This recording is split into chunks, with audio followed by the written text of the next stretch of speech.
Hey everybody, welcome to Music Monday. Gonna adjust the camera slightly. Oh, too far. There we go. But yeah, I got a new light. So now, actually looks better. So today I'm working on a track that I recorded a couple months back. It's essentially a soundtrack piece that I was writing, and the conceit and interest of it was that I wanted to write something. Initially, I was writing something because I was inspired by a piece of art posted by an artist I follow on Twitter at Endshark, E-N-D Shark, if y'all want to check him out. But he's got a piece called Nightbuster, that's why the title is what it is. And initially, I come up with this little tagline.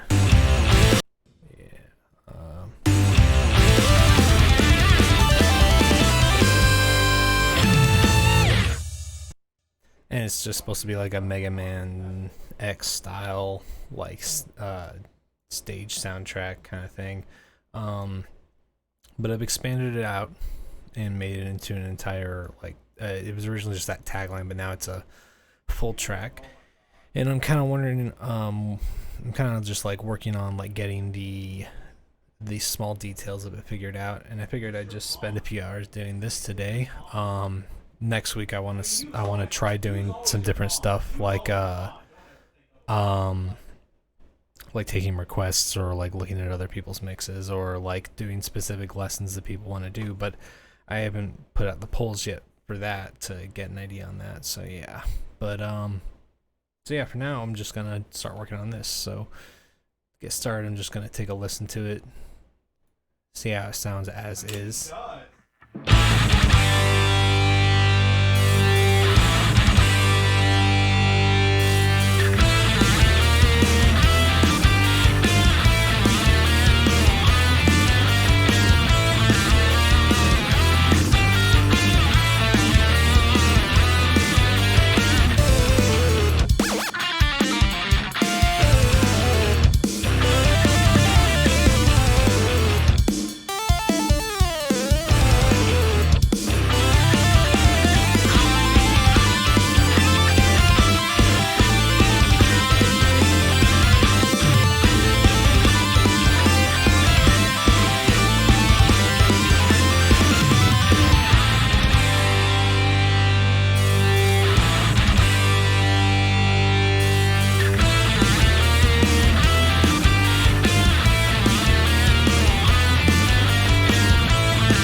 Cool. So that's what it sounds like currently. Hey, Carrying Lizard. How's it going? It's not music, but I've been dipping my toes into audio editing. That's good. I mean, audio editing can be pretty useful. You can get a good amount of jobs doing stuff like audiobook editing, or I mean, hell, if you learn how to edit specific things, you can honestly get some of the tedium work that a lot of people would normally want to not do.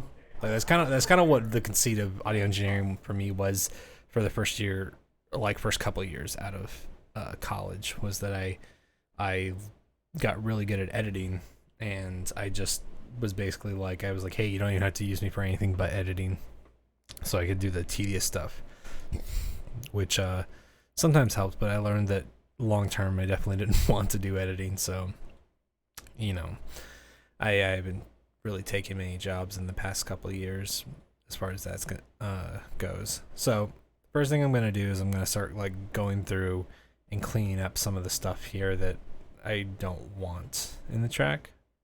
So gonna mute drum reverb there. Okay, so these are just tiny little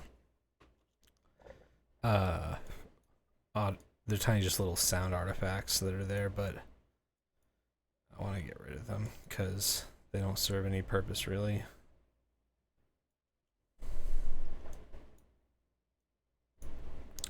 And I'm putting a little fade in and fade out on those just because I want it to sound natural. I don't want if it cuts in on a waveform that's already like too loud, it'll just sound very like it'll sound like it's too immediately in your face. It'll sound obviously like cut, and I want to blend it a little bit. I will say that listening to the same series of voices for more than like a couple hours at a time is draining. Yeah, it can be. The biggest thing for me is like I really try not to like think too much about the bigger picture whenever I'm doing stuff like editing, because if I do that, then I tend to get really bored of whatever it is I'm working on. Whereas like if I hyper focus on like the section that I'm working on or the specific part of the sound that I want to sound a certain way, then it tends to be a little bit better for me because then I'm not thinking as much about the piece at large. And then whenever I do listen to the piece at large, it's, you know, it feels satisfying, sort of. Hey D Diets, how's it going? Let's see.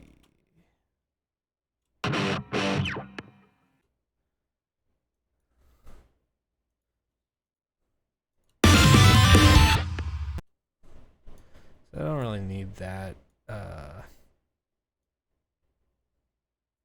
little extra tidbit right there. Cool. So got that mostly cut up. And I'm gonna take a listen to some of these smaller gaps and see if there's anything I can do to clean these up a little bit more.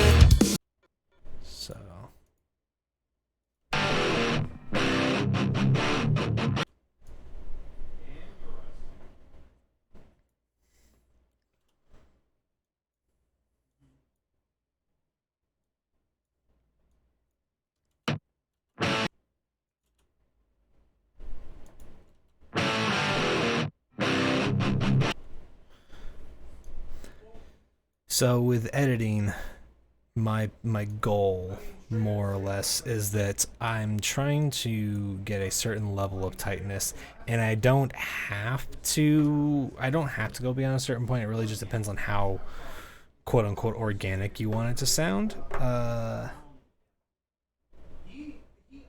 Hey them him. Him. Hey, how's it going? But the him. I'm not sure how to say that, but yeah. Hello. So my goal here is that I'm starting to tighten down on things in a very specific way, and the idea is it really just depends on how much you want to dive into that. Some people really just like their stuff to be just past the line of like, oh, it sounds like it's played, you know, very cleanly. Whereas like what I'm trying to do here is I'm trying to make sure that it sounds I want the rhythm guitarists to sound like they're very much like part of the rhythm section. So I want it to sound a little bit tighter than what you would expect in something that's just like an an indie band. I want to have a little bit more of a I guess you could call it an elastic quality, but yeah. So let's right here there's a tiny space, but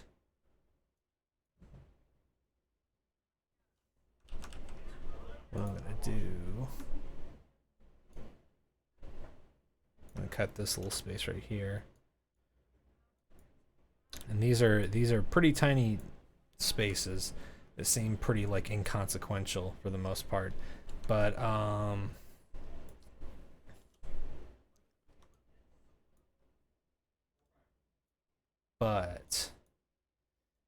it's the tiny little changes towards the end that start tightening things up. Whenever you get to later stages of the mixing and whatnot, it becomes a thing of like you get a lot of the big washy details out.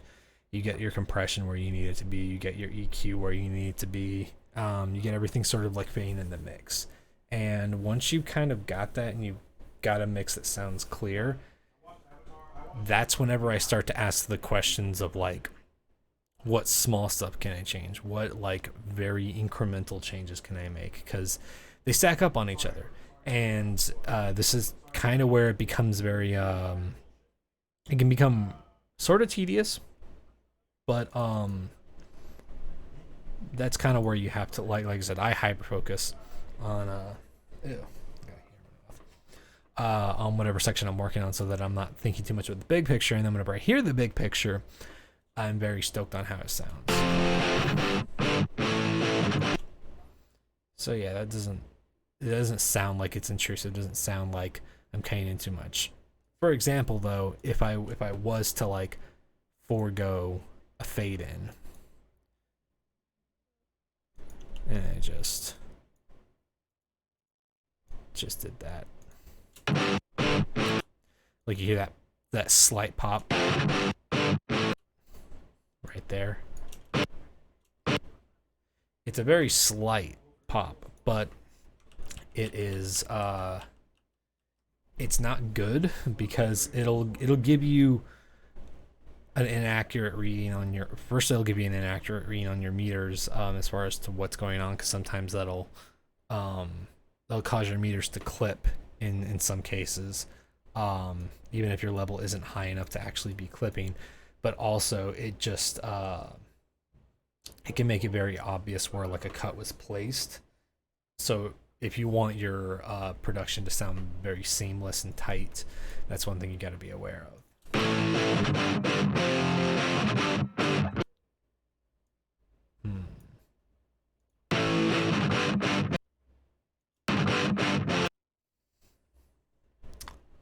Gonna see if I can tighten this up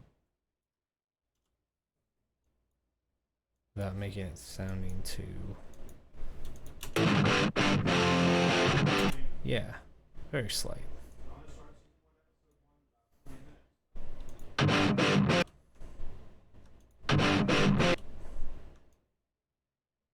we go. And the idea behind what I'm like changing slightly isn't so much the gap as much as it is like these waveforms. The more that I'm cutting and placing their starting points at a certain spot, it's the idea that those waveforms are lining up more tightly. So whenever they come in, it'll sound like they're more cohesive and smashed together into one thing. Okay.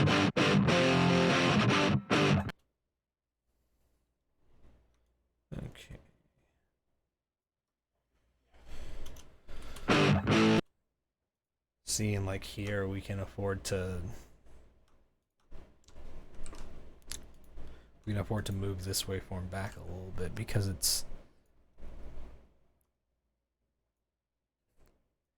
it wasn't like exactly on where we needed it to be. Yeah.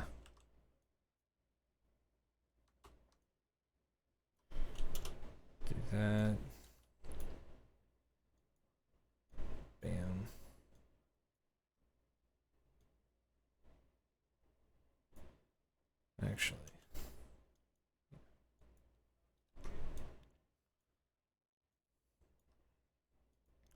Any tips on better eliminating background noise? I get the worst of it, but it pops up as a hissing noise. So background noise can be a real pain in the ass to deal with. There's a few different ways you can deal with it. The most obvious way is obviously trying to track with more isolation.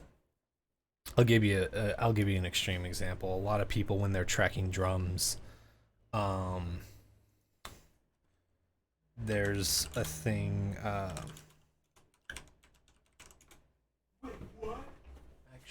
hold on.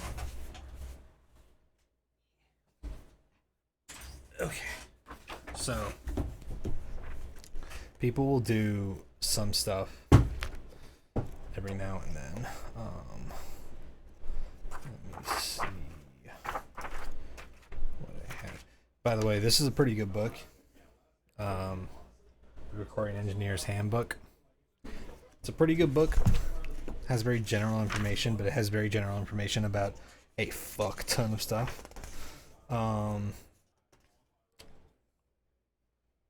Trying to get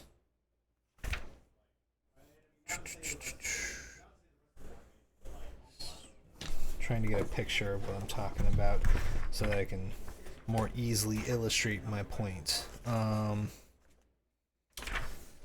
there's cake. Okay, so here's the most basic thing that you can do. I'm learning it on my own mostly, so any resources are appreciated. Yeah, I would definitely recommend getting this because it's a good reference book. So here's my example. So in this book, you can see like whenever you have a snare miking a trying to make sure I have the right picture. Yeah, whenever you're miking the snare, it's right next to the hi-hat. You can see the mic right there, and then the hi-hat's right there.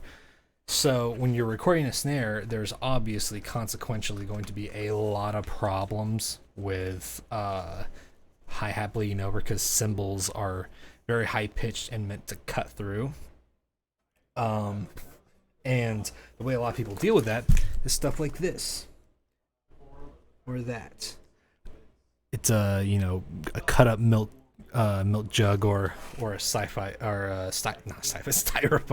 cup. And a lot of people have tried to come up with tools to like capitalize on that, but truth be told, every engineer I've ever worked with has pretty much just been like, hey, I'm gonna cut up this milk jug and we're gonna fucking put it around the mic. And that can work for a lot of different things. If you're finding yourself in a situation where you're trying to pick up something very specific, the best thing you can do is literally create a shield from wherever you think the noise is coming from. Aim the mic away from wherever you think the noise is. So like if you have an air conditioner that like hums, for example, you're going to want to aim the mic the opposite direction of wherever the air conditioner is, preferably in a different room. But if you can't do that, definitely as far away as possible, aim in another direction so that the pattern in which the mic picks up sound is going to pick up the least amount of that. And then if you can shield that sound in any ways, and like, my room has a door between me and the air conditioner back there, and so there's a lot of distance, so like, it makes it a lot easier. But let's see. Yeah, we're working on more soundproofing in an isolated recording space in the future. Yeah, and I will say this: don't worry too much about a complicated soundproofing setup, because I will say this: hanging up soundproofing and oh shit, hold on, just.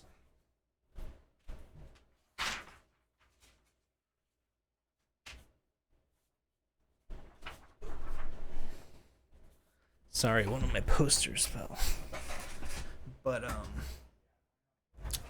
But when you're working on that stuff, If even if you put up like sound absorbing stuff and whatnot, the best thing that you can do is treat the corners of your space, and adding some like sound absorbent stuff is good, but don't worry too much about making something that's like super complicated and whatnot, because I will say that like a lot of the materials on the market are not designed to be super amazing at soundproofing. I always recommend people that like hey, yeah, if you're just gonna soundproof, just put up some foam panels on like the wall behind your like monitors or whatever. Moving blankets can work. I will say like the biggest thing is that there's like a whole hold on, guys.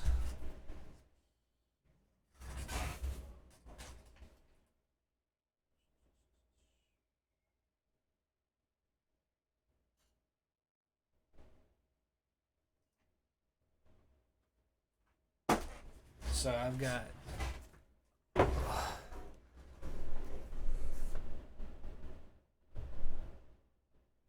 let's see. I've got a pretty good amount of stuff related to this kind of thing, and let me see where coping skills, blah blah blah, whatever. Don't need that. Don't need that. Wait, what?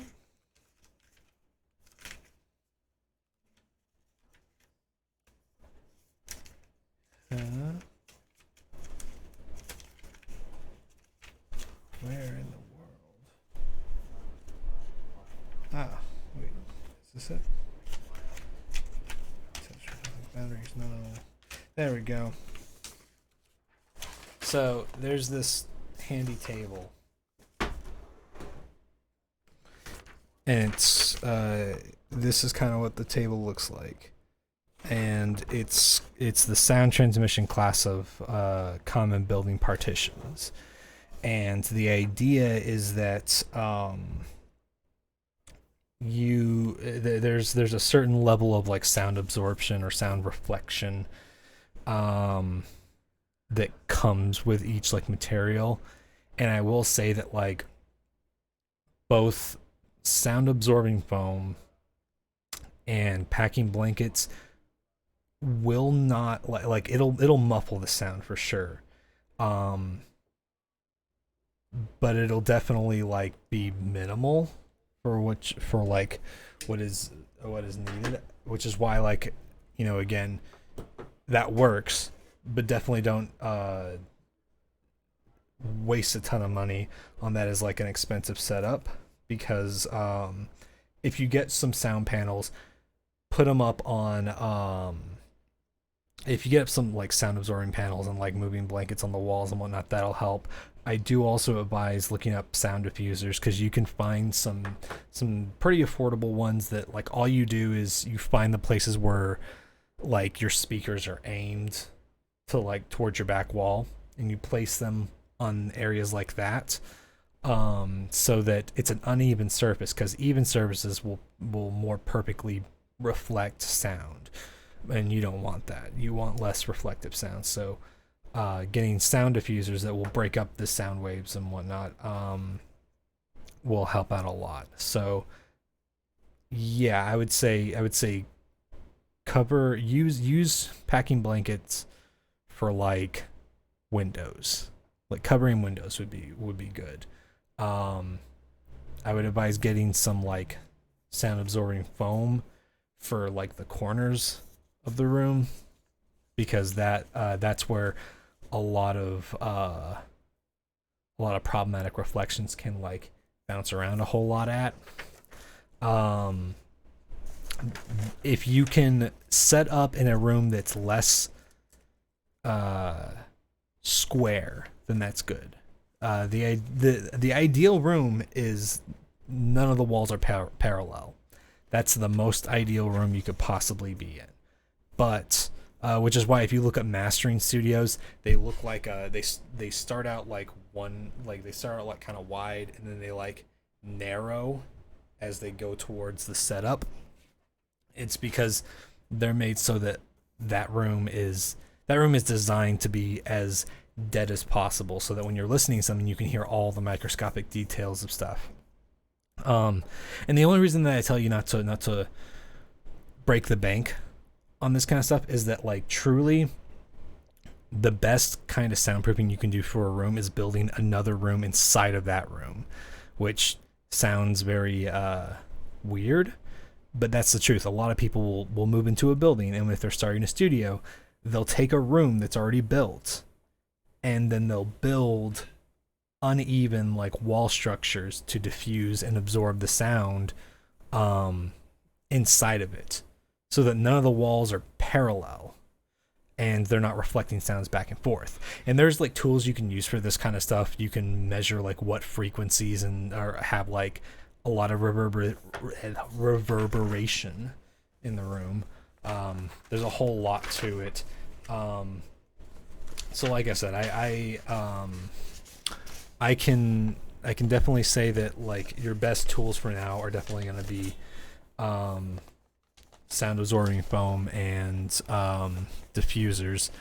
Typically those are at least designed on a budget to be fairly useful with that. Packing blankets can work. I don't advise something like mattress foam. A lot of people tend to start out using that, which if you don't have anything else, then go ahead and use that. But if you have just a little bit of money to spare, hold on, I'm gonna find really fast.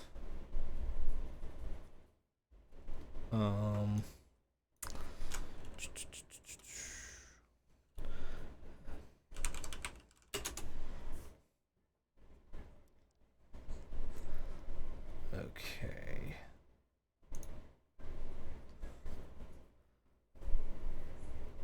That's not right.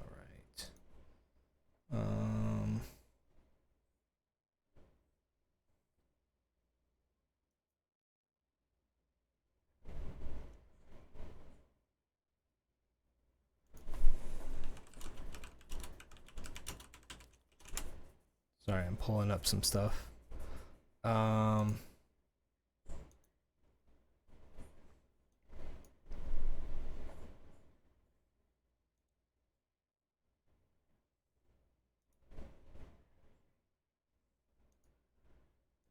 Come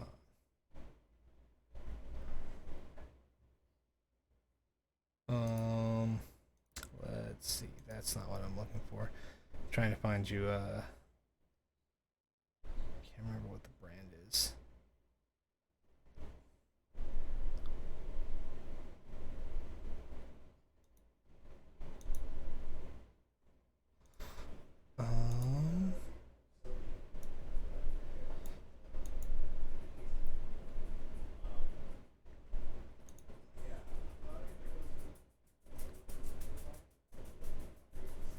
Yeah, okay. Don't want to take your string too much. Oh no, yeah, I feel you. But yeah, if you look up sound diffusers, there's a few brands on here.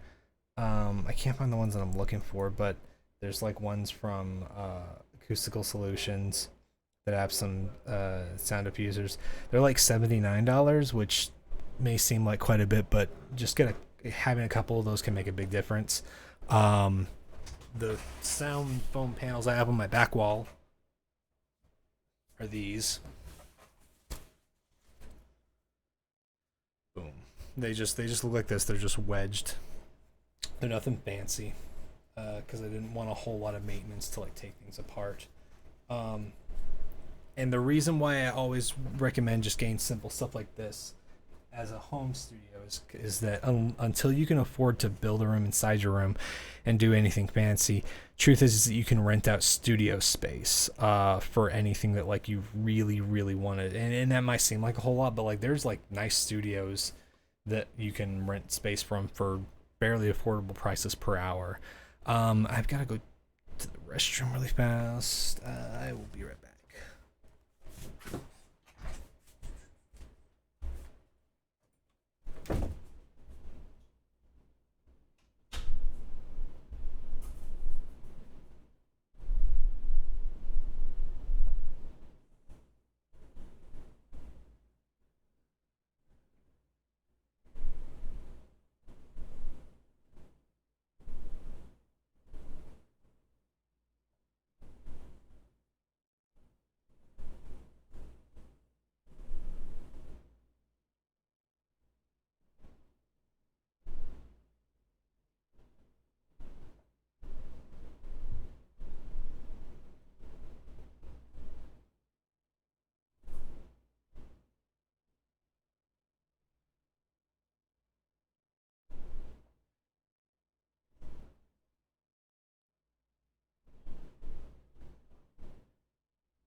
Ooh.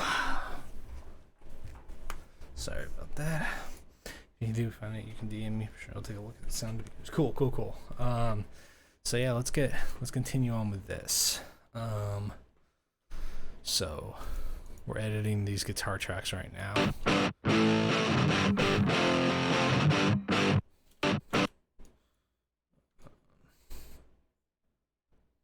Here we can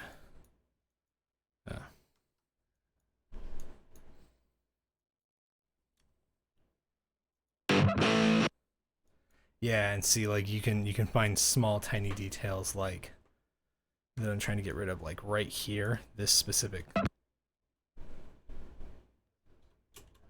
Oh, come on. Yeah, that little squeak. I really want to get rid of that. So that's why I go through and do some of this. It's because they're very small, tiny details, and they're not super necessary.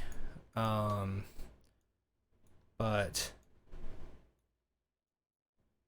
it can definitely make a difference when compiled on.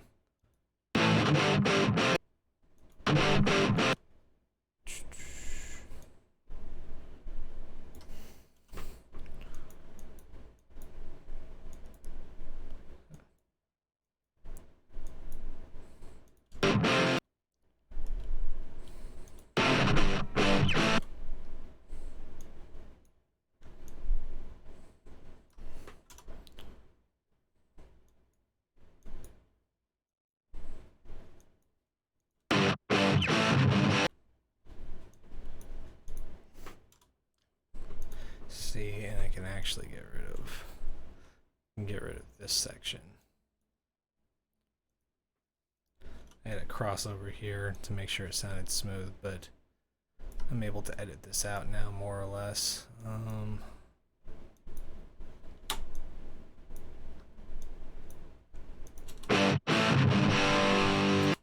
There we go. So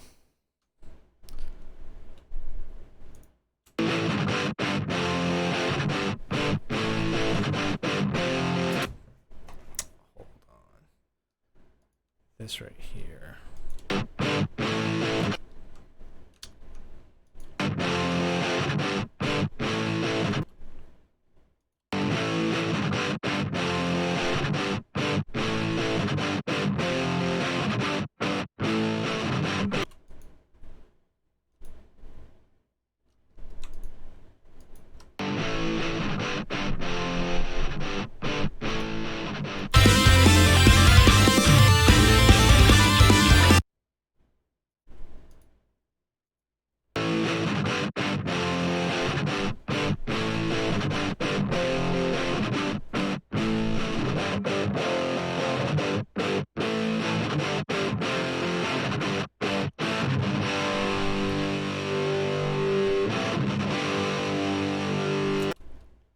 I can actually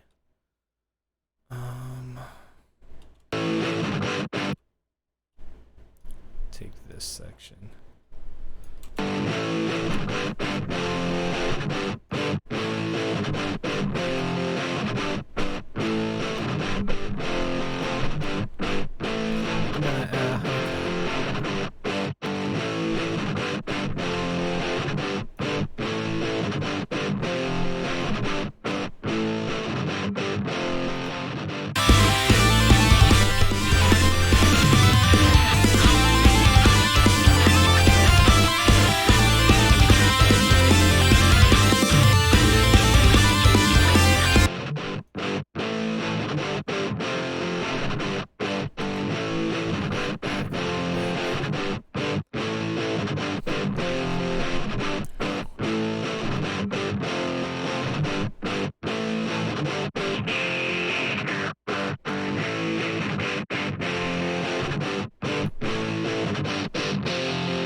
Try to take out some of these harmonics.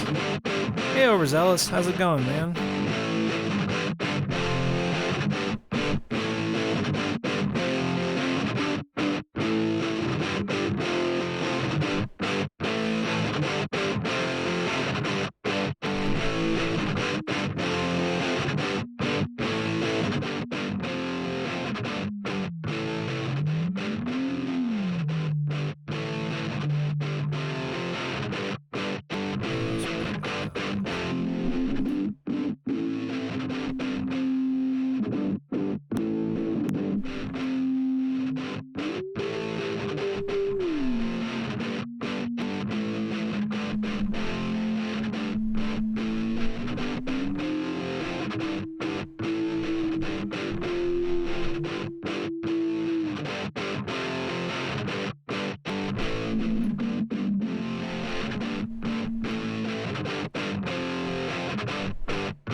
The music's going alright. Just trying to get some EQ in for this.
Okay, cool.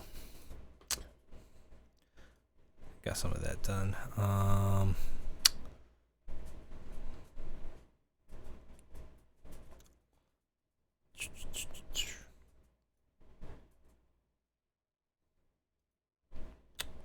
Dang it. No, don't do that.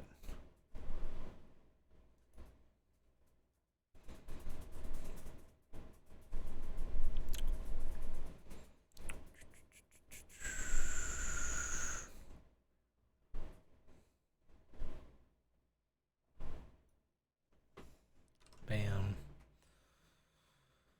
Let's see.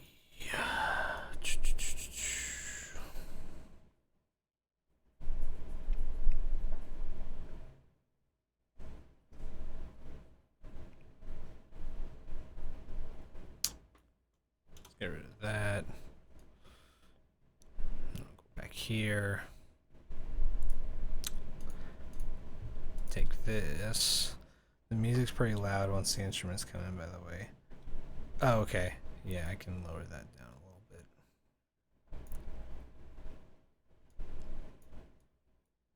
Okay.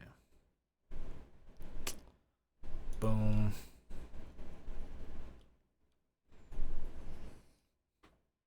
Ah. Too far. There we go.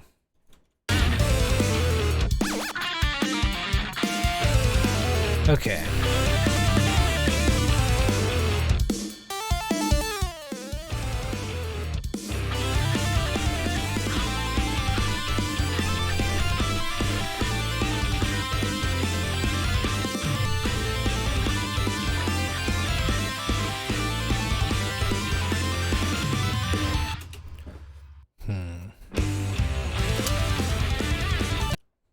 Now, the only thing is that I want to add a little bit more bite to that guitar, that rhythm guitar that's going on.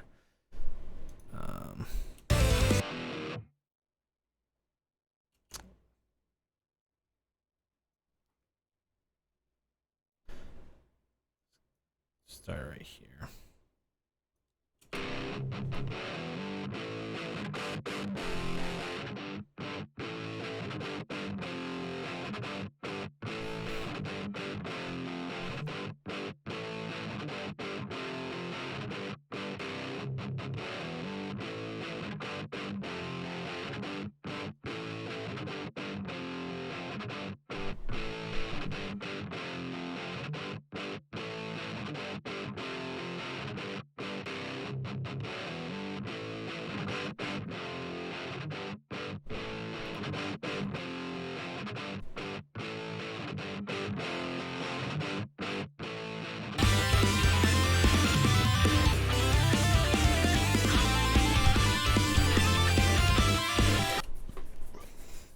What tune is on the menu today? This is a song that I wrote. Okay, so I wrote a tagline not too long ago, and the concept was initially like a Mega Man X style like victory moment, and I initially wrote it in response to there's an artist on Twitter whose handle is End Shark, END Shark, and they have a piece called Nightbuster.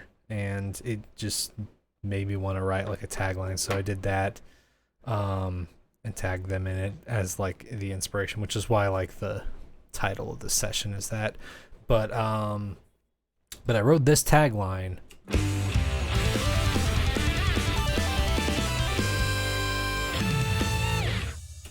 And then decided I wanted to make an entire stage like theme song out of it, because I like Mega Man music and soundtrack music and stuff like that. So but I'm doing some mixing on this, and then potentially I'll probably get to some mastering also.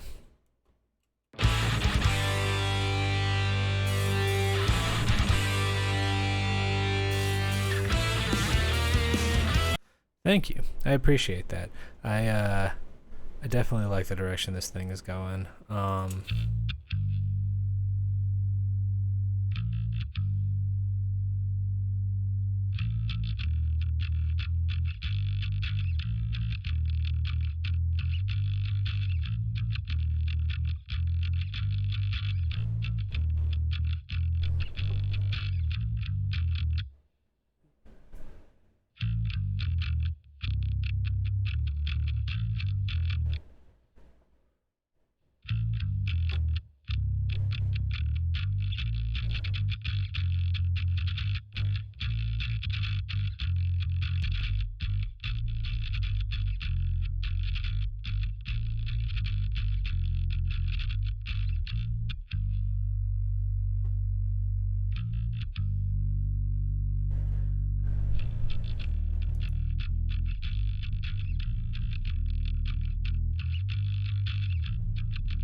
Yeah, I'm gonna work on this EQ a bit.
And see, this bass I'm starting to notice is kind of out of tune. So, remember hearing the victory theme. I love the idea of expanding it. Yeah, and that's kind of the thing is writing soundtrack music is something that I've wanted to do for a long time. So I've been just working on that where I can. Now, so we have this bass, and this is a cool trick that I see quite a few people use. So I'm gonna create another audio track. Okay. Now, where Melodyne. Now here's the thing. Bass is the foundation of a lot of the melodic structure in the song, because it's usually some of the lowest notes in the song. That being said, if it's out of tune, that's kind of a problem. So what we're going to do is we're going to take this,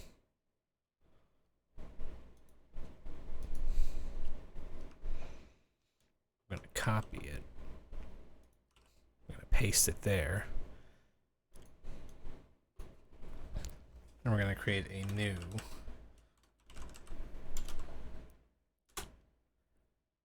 bass tuned track. So now, with what we've got right here, we're gonna feed this bass track into Melodyne, and we're basically gonna make sure that it's in tune.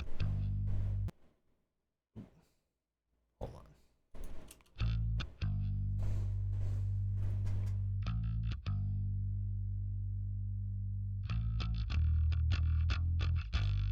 And what I'm making sure here is that, like I said, the notes are on pitch so that they can be more stable. Because there's a couple of points in this song where the notes have deviated a little bit too far to where it might not be helping the sonic structure of everything. Like right there, right here. Yeah, right there. That note is a little out of tune.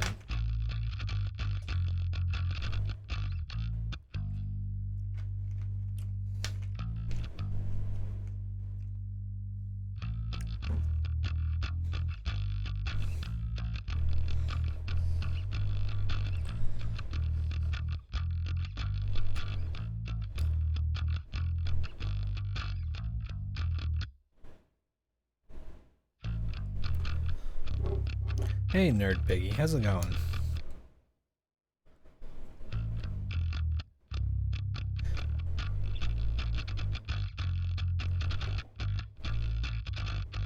And once all this is transferred over to Melodyne, I can then start taking a look at it and see where the notes deviate. I can make adjustments.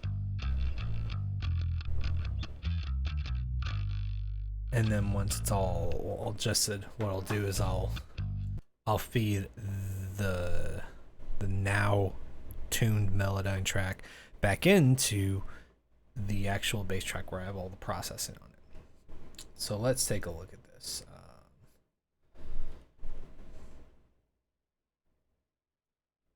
Okay, we can bring it over here so that way y'all can see a little bit better.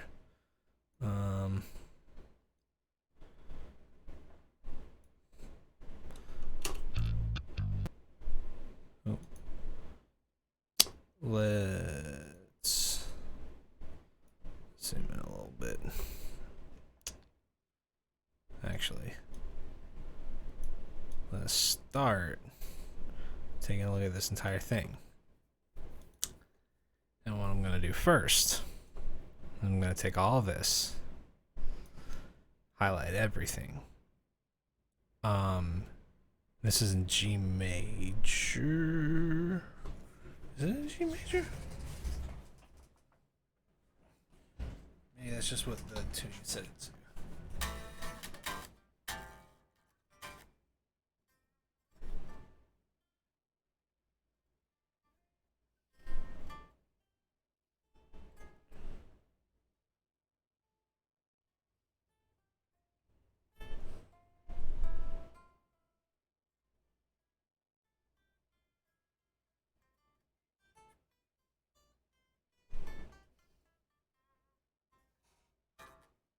No, this is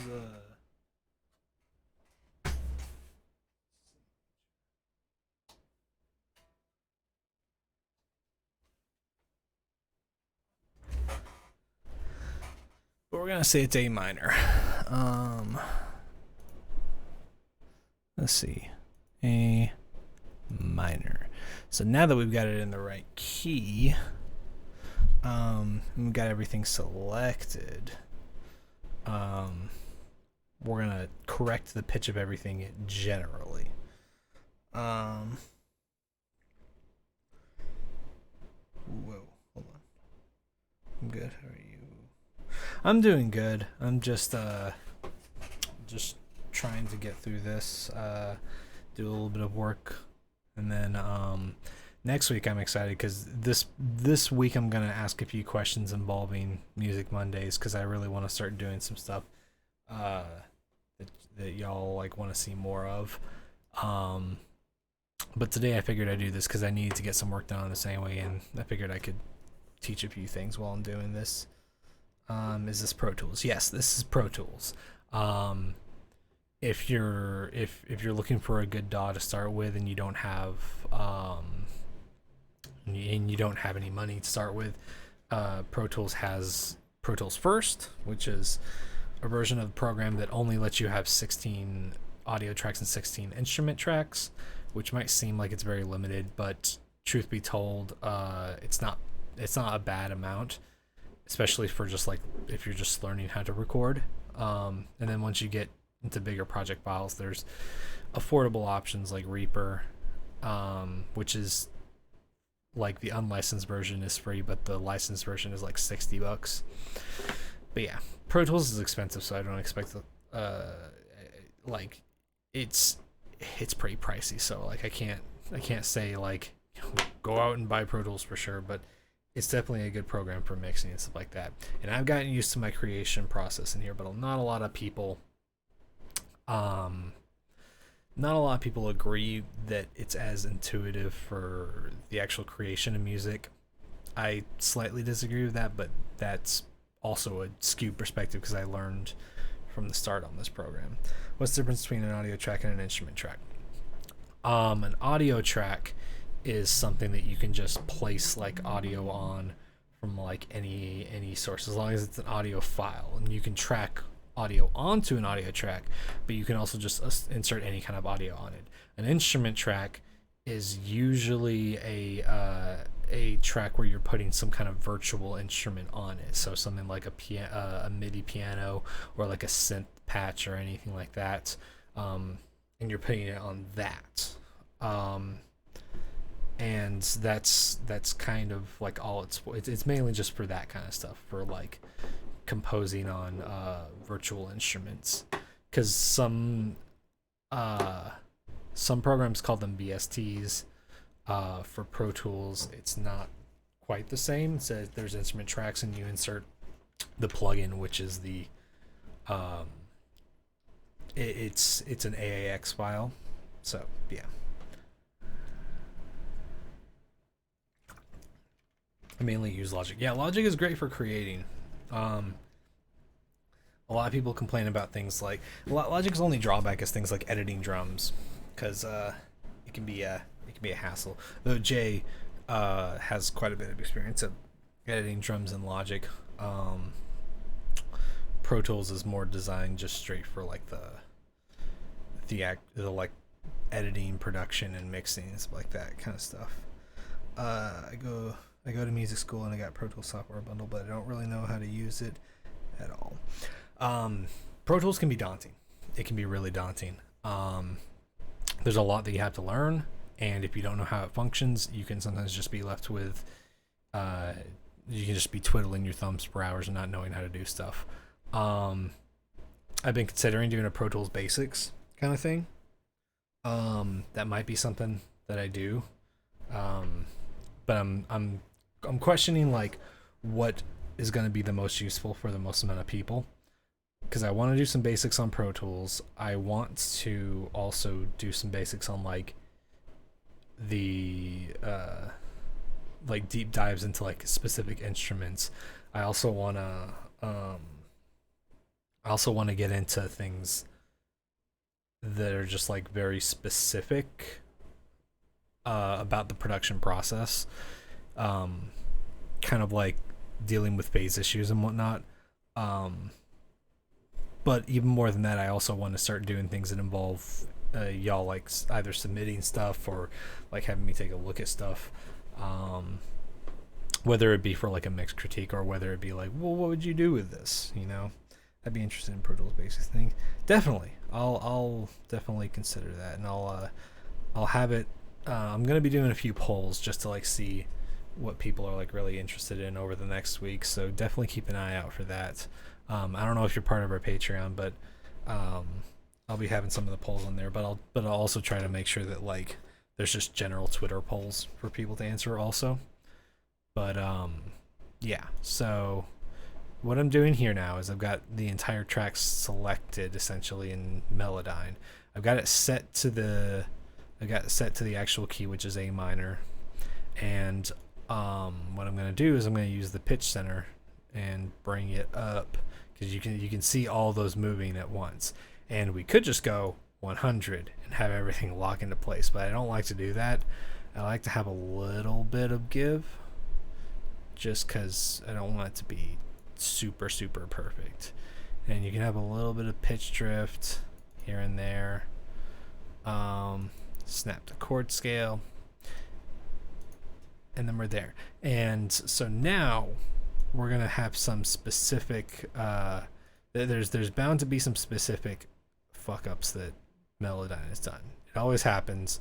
It's just a natural part of working with Melodyne. So we're going to go through and we're going to listen and we're going to see what it corrected in the wrong way or what still needs to be fixed specifically. But yeah. Mixed critiques would be lovely. I'm trying to learn how to master, but I'm not very competent. Mastering is very difficult to get into for some people because it's there are some simple things that you can do that make it easier to or that make it a viable like thing to learn, but also mastering is kind of one of those deals where it like you can get like a lot of people can get really heady about it. The way I look at mastering is that you have to think about it like this. Mastering, you either want to go into one of two fields. You either want to go into the field of I know enough about top-down mixing that I can take a track, clean it up, and make it sound really big without needing to dig through all the specific stems in the mix.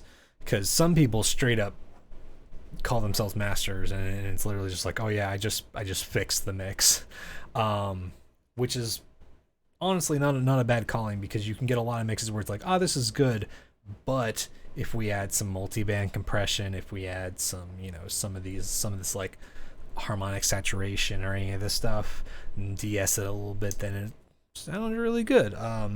And I went over some mastering stuff in my mix breakdown that I did a couple weeks back.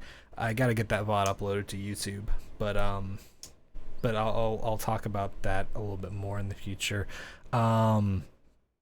But the other side of mastering is like the really nitty gritty, like getting into the fine details of like of cleaning up a session, which you can do, but it's very hard unless you have a very treated space and like, or you're very used to your gear and you're able to like hear very nuanced small audio artifacts and whatnot. But yeah, I can definitely go over some mastering stuff for sure. So let's take a look at this.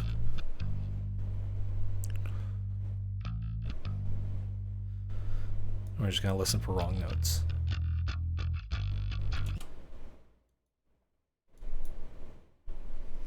Okay, so already I see something wrong.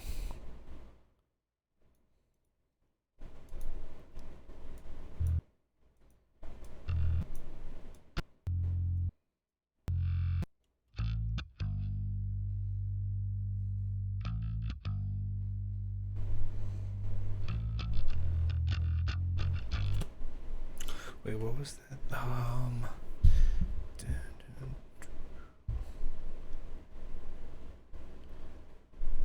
Go from A, and that goes down to F. Wait. No. That's right. Okay. Open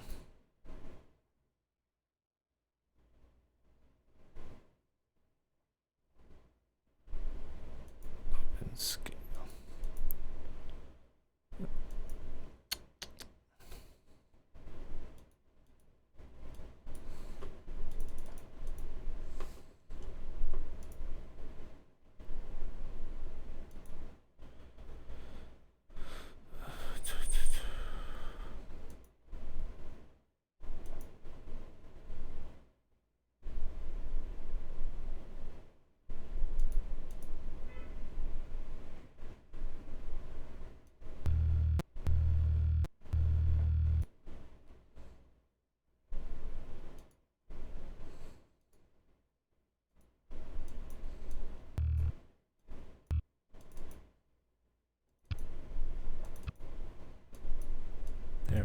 That's right.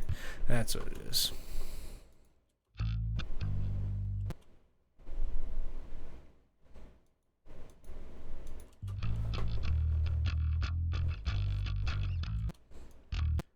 So this is something we already got to correct because there's an accidental that I play here.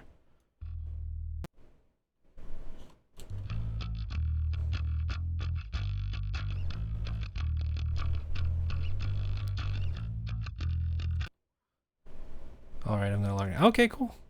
Yeah, cool.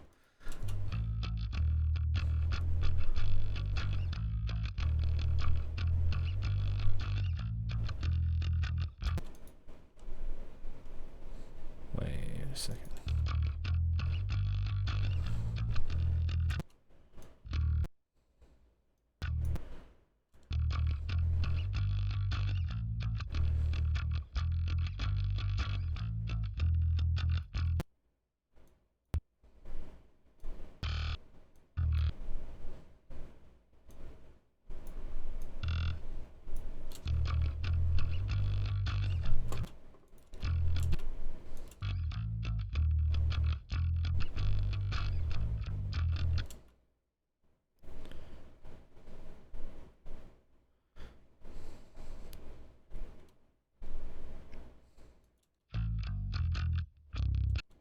Oh, wait.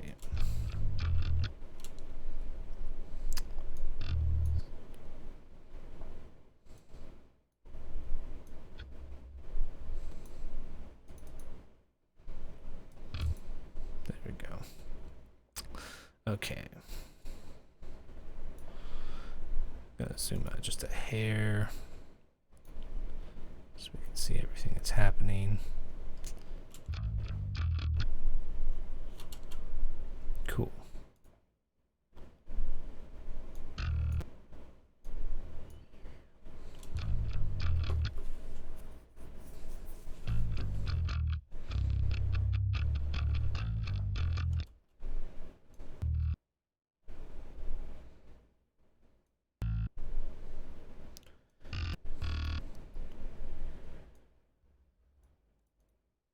And you can see it already corrected the note that was like getting really sharp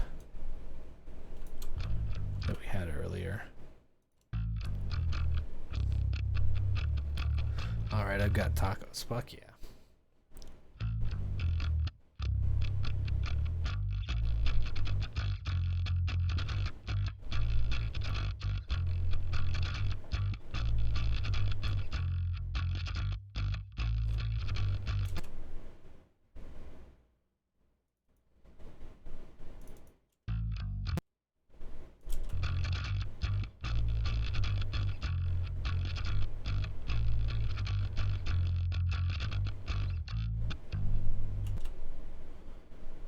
Okay.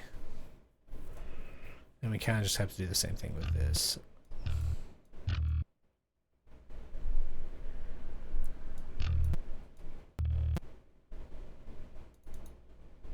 Oh.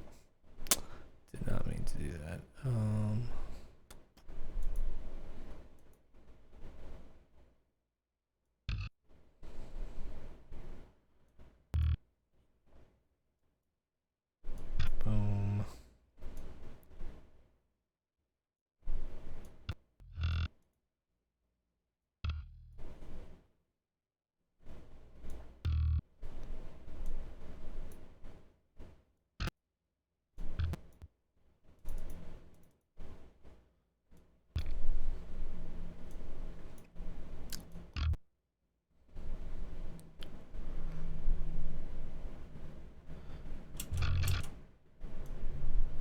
Let's see. Right here.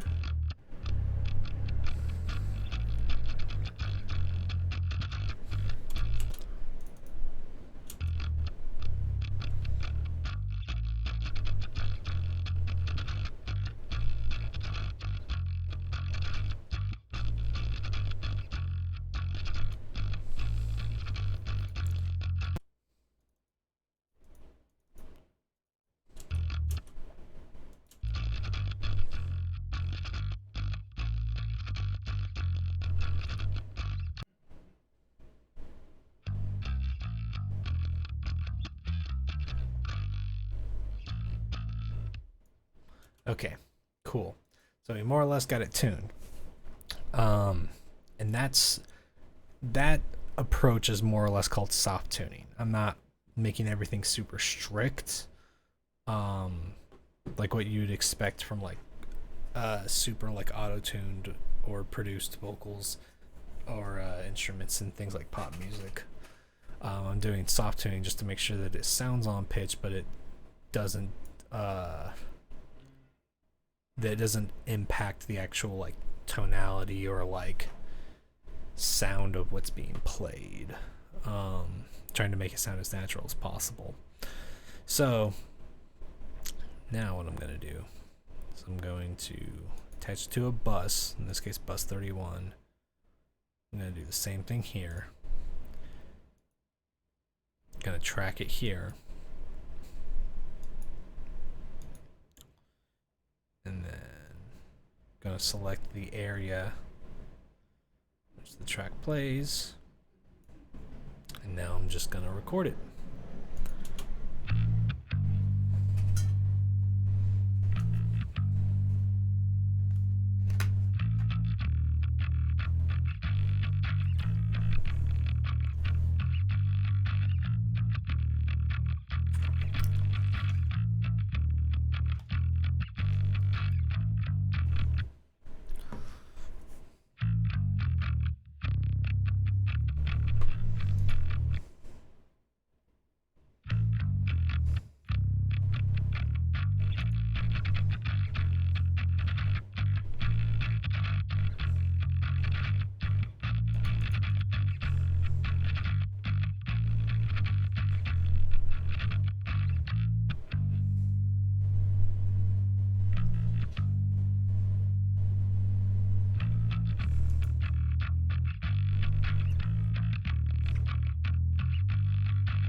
Hold on, that's a problem. I think I might have to. My ears might have been deceiving me.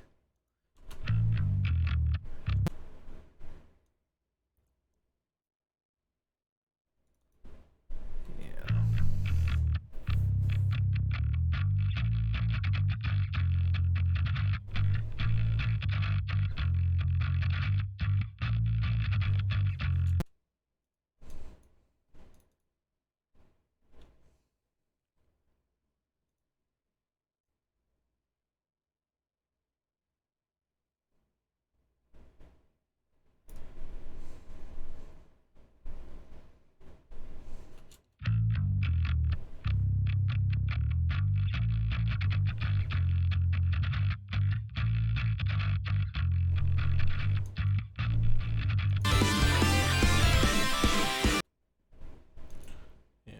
Okay.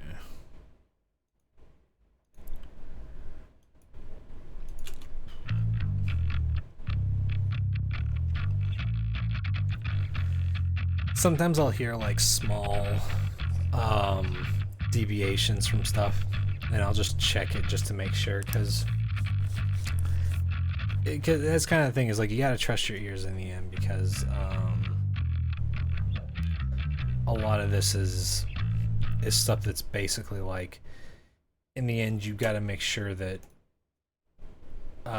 like I don't want whatever I do to the track to be so fixated on it being perfect that it doesn't sound good, but I also want to make sure that what I'm hearing, I'm able to pick out like the specific things that I don't like about that aren't working with the track, you know, that kind of stuff.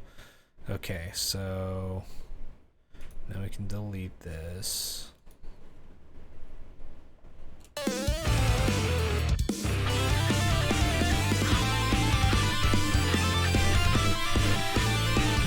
Cool.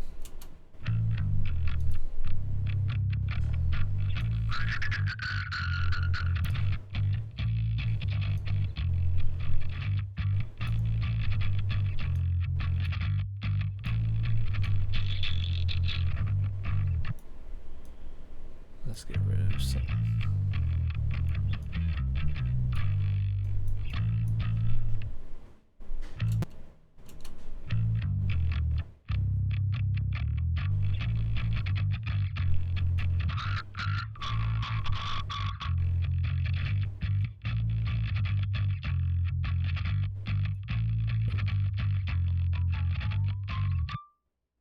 There we go.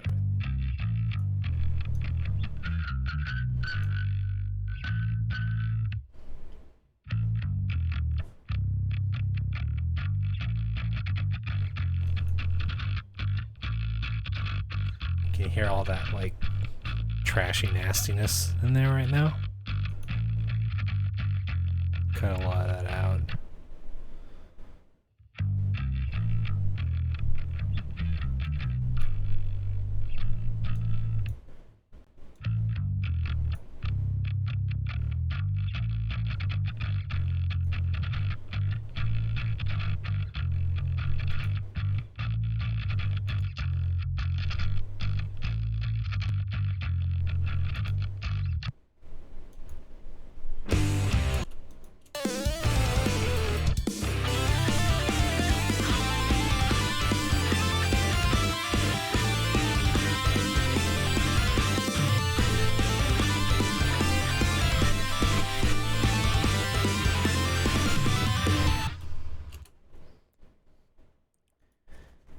Yeah, that's yeah, it does sound cleaner, right? So yeah, that's kind of the thing, is that like all these little, the hardest part about this is that you really got to think about EQ with the mindset of like almost like painting. Like you can make these individual strokes to like add definition to stuff and whatnot, but you have to hear it in context, because you can cut out all the frequencies that sound nasty when it's soloed out, but if it doesn't work whenever you throw it in with everything else, it doesn't end up helping the sound. So I was mainly trying to take away some of the really harsh stuff that was just like eating at my ears while I was listening back to it.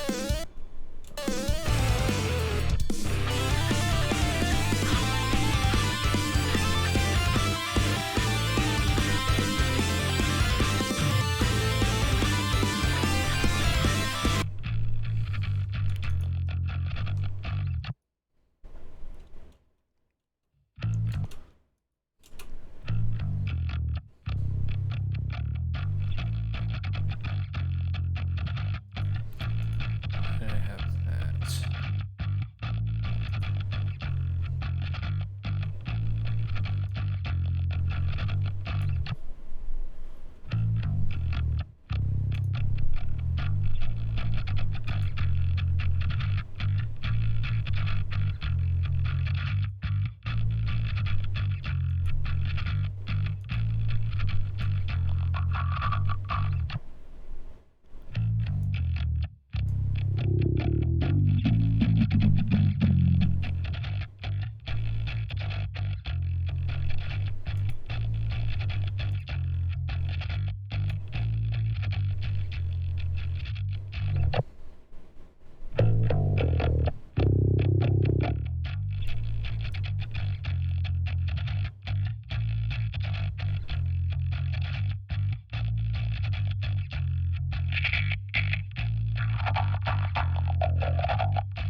let's see about adding a little reverb.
Yeah, reverb.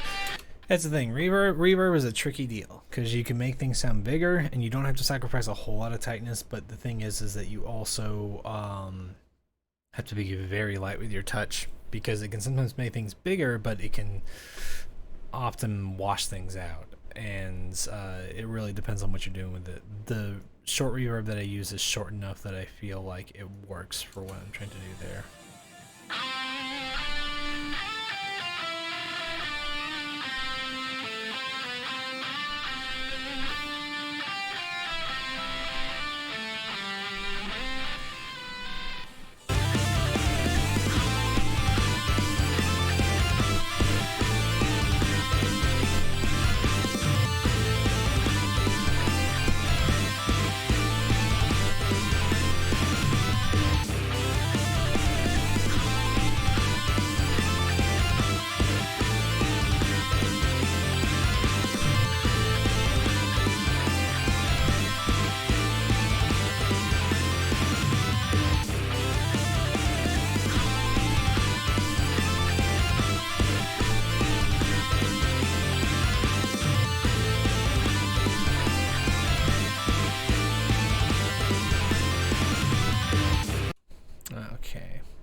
can really help tracks come together too. Yes, that too. It can also really glue tracks together and make them feel like they're in the same space, which is a very useful thing.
Okay.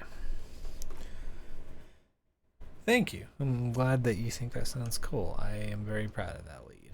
I think it sounds urgent.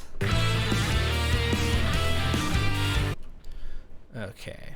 So here's where we're going to do some cleaning up. I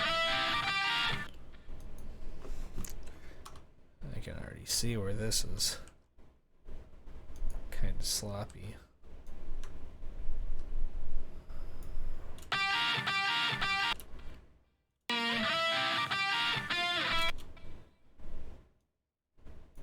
Okay. I'm gonna do that.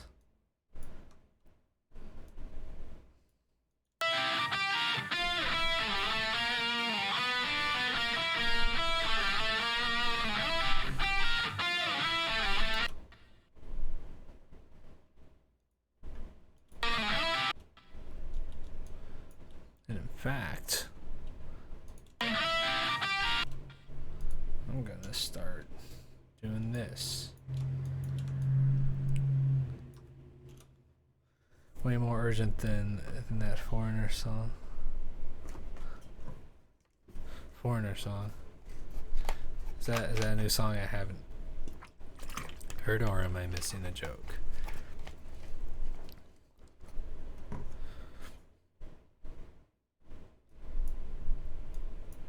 Let's get rid of that. So what I'm doing right now is I'm taking a similar approach that I would normally take to like vocals. I'm cutting out unnecessary little spots of space where there could be noise from the backing track, the octave track that's supposed to support this lead, and I'm getting rid of it so that it doesn't pop up in the spaces where the main lead guitar isn't. It's a dumb song from the 80s. No worries. But yeah, so I'm trying to make sure that the octave lead doesn't pop up above the main lead guitar.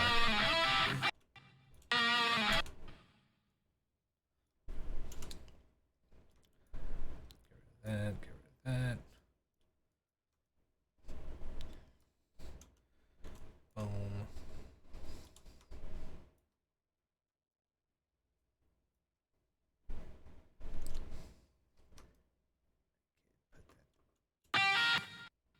There we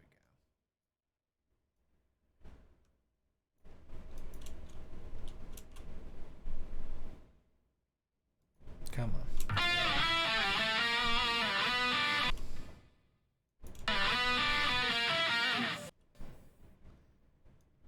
This can be backed up there. Let's see how that sounds.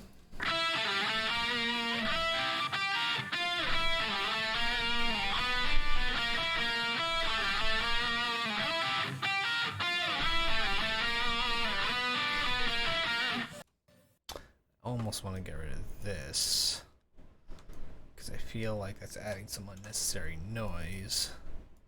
It's not helping. Yeah, that works. Okay, let's hear it in context.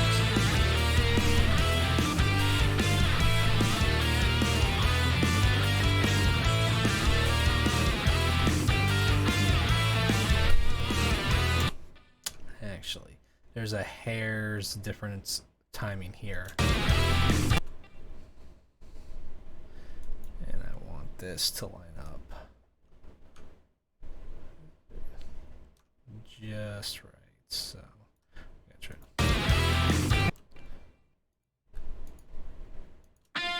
Don't do that.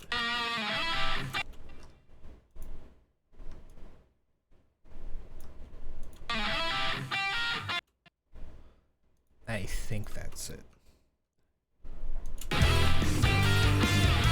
There we go. I think that sounded right. Fuck yeah.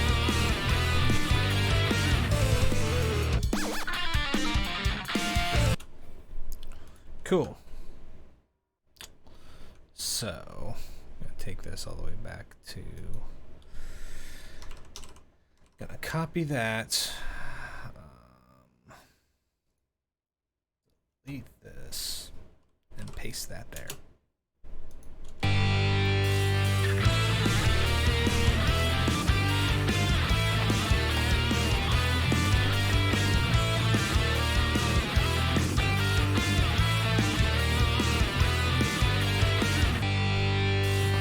Cool.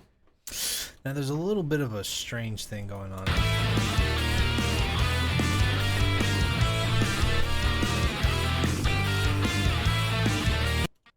Right there at the end. Right here. Okay, there's something going on within the guitars.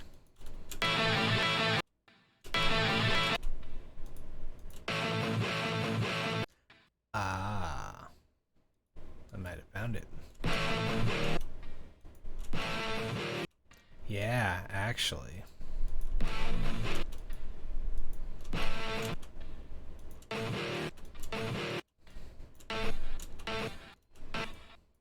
Right here.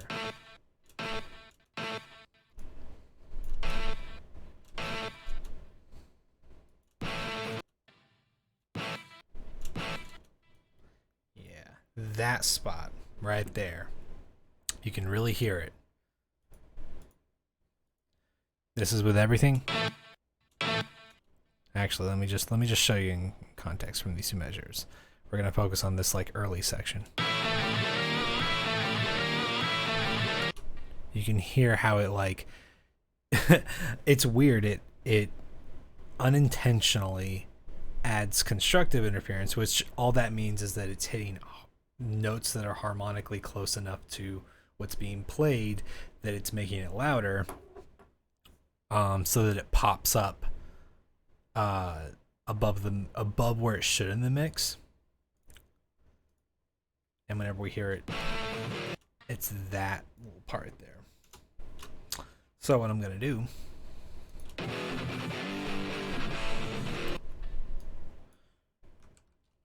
gonna see if I can pop in a little spot from earlier.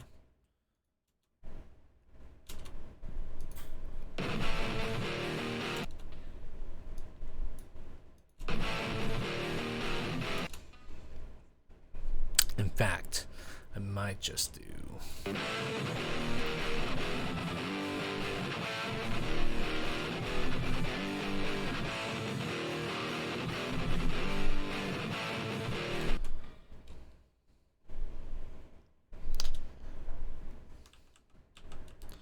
think what I'm going to do is this. I'm going to outline that section really fast. I want to listen to this other track.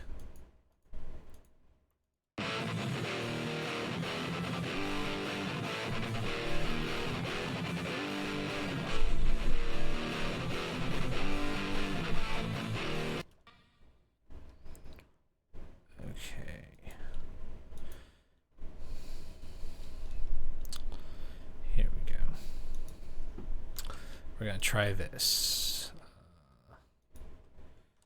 Get rid of that. Boom. Right there.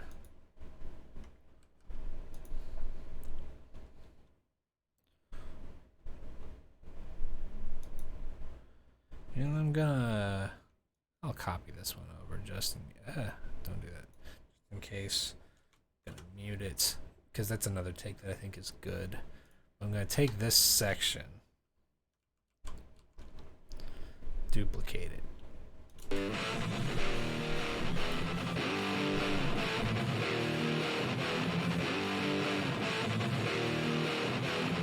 Now let's hear if that actually made a difference.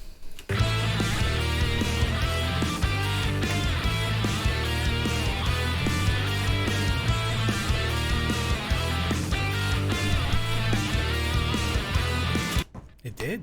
It solved our problem. Excuse you.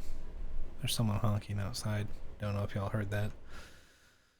Okay, so that solved the problem that we had in the verse. So we're gonna copy that and paste it on over here. Boom. There we go.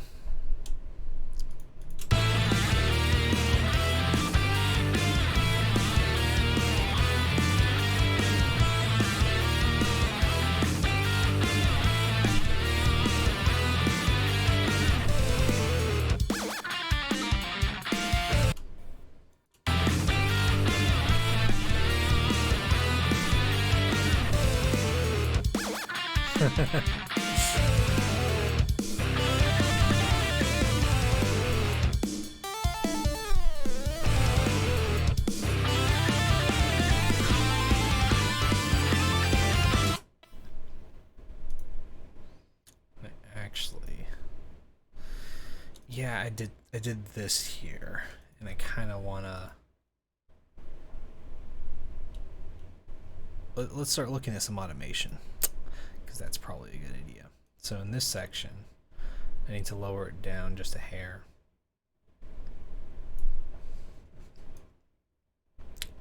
Let's bring it down. Where was it at? Is that about 4.3? So let's bring it down. Let's bring it down to +1.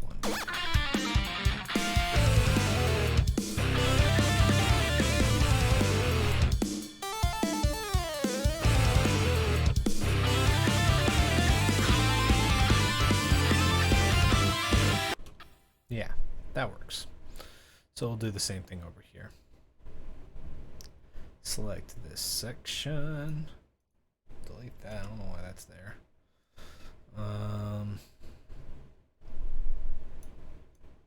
Bring it down.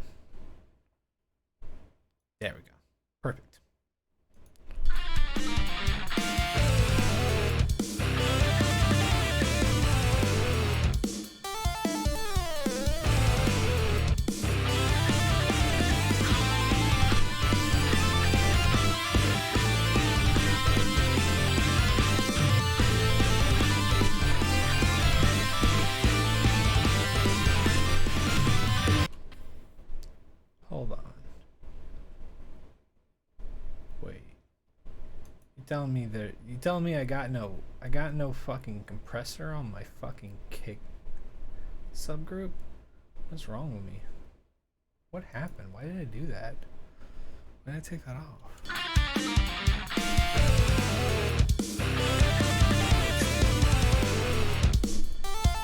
Oh, fuck.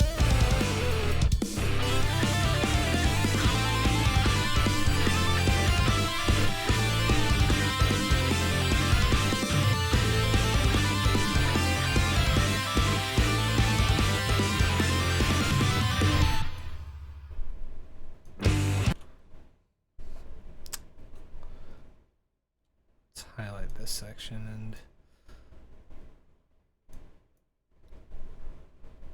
use this as the section to mix the kick drum.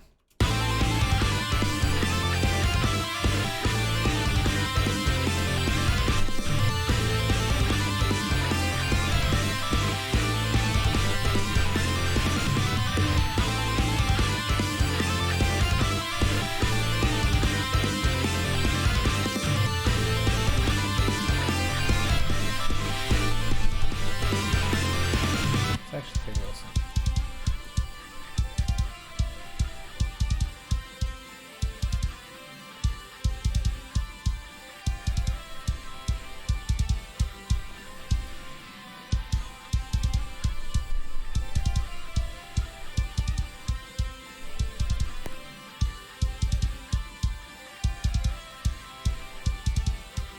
Cool. What are we pulling on here? Oh, that's right.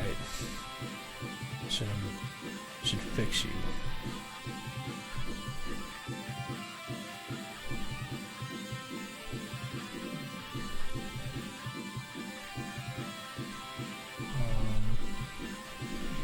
Wait.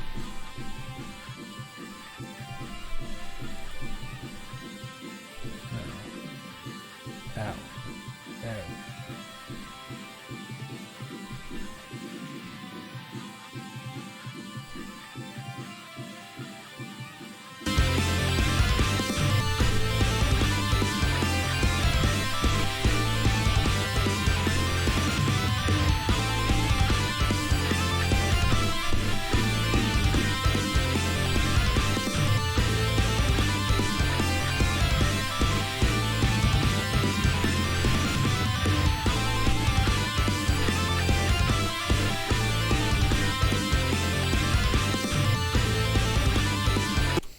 Okay. Let's take a listen to the snare, because I have a feeling I might be missing something here based on what else I for some reason forgot to put on my fucking kick drum. Thanks for the tunes while I went on my pause upload. Of course, no problem whatsoever. I'm very happy to provide. Oh.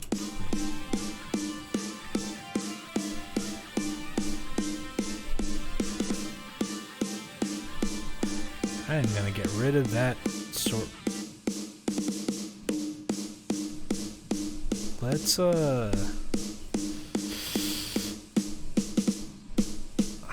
a different compressor.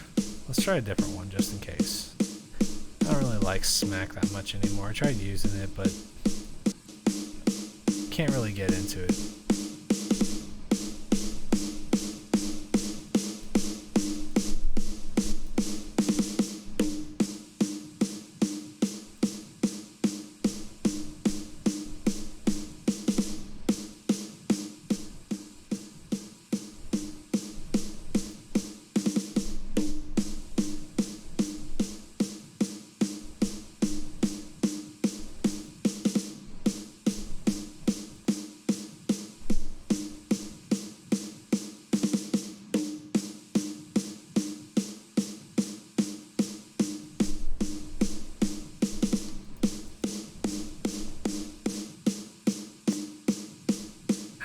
Yeah, I actually do. Oh, I do like Smack more on this track for this.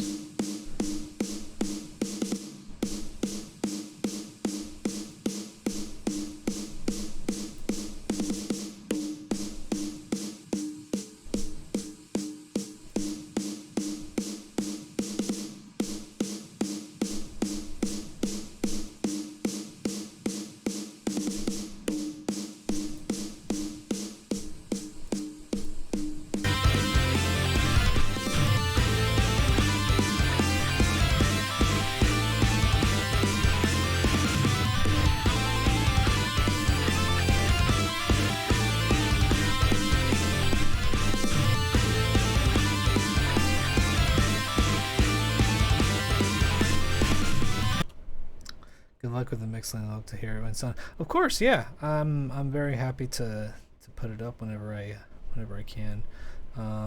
You have to head out, do some with some paint in the ceiling, so I'm gonna head. Okay, cool. Yeah, you have a good one, Overzealous. I'll see you later. But file 2 of 11, so it's only 12%, so I may be here for a while. What do I want to say to these and drive before I get into it? Oh yeah, no, I feel that. I feel that having to upload shit and get stuff transferred. It's okay. I'll be doing this for a little bit, and then I think Jonas is streaming something at 5. I could be wrong, but as far as I know, I think they're still doing it.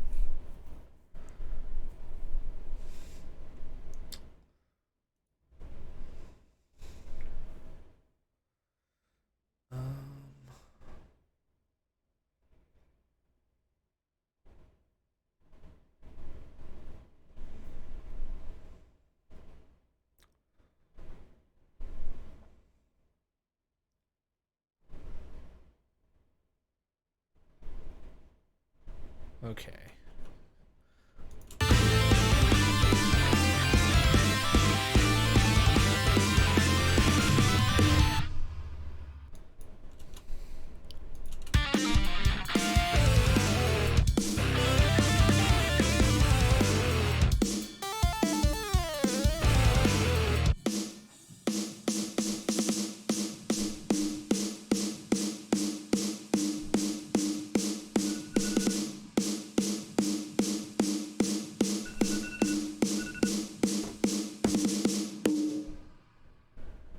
Okay. Oop. Let me highlight this section again. Boom.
sorry. I just wanted to redo that snare because I wanted to make sure that I was doing it justice.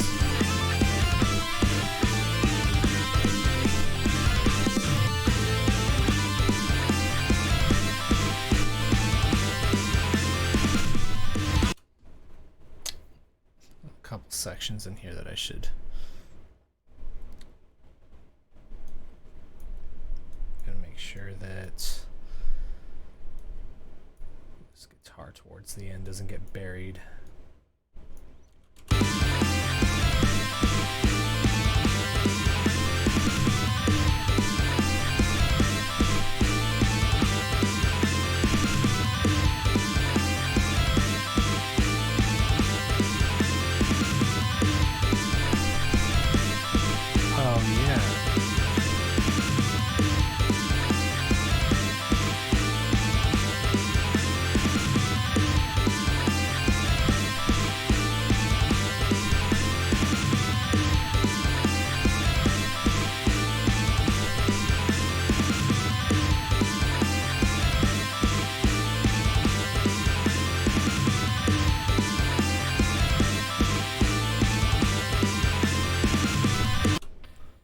Okay, cool.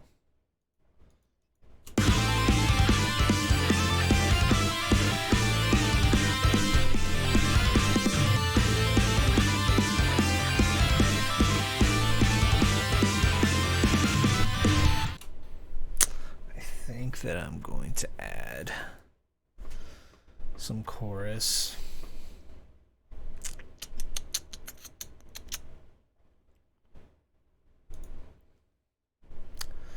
To make the guitar stand out a little bit more.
Okay.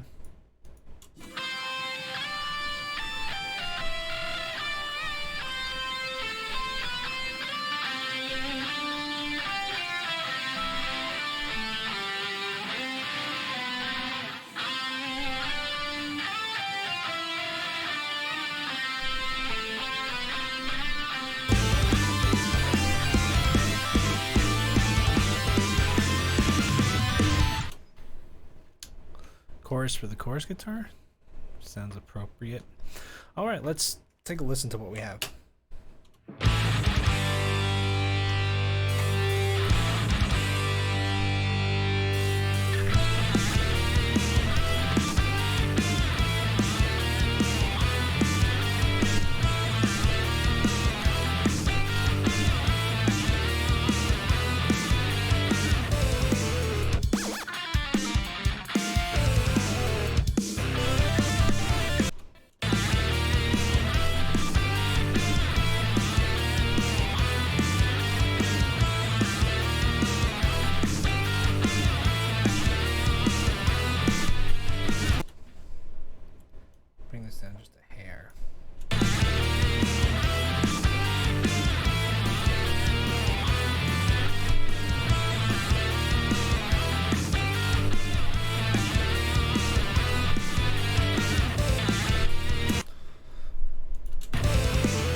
doing. Okay.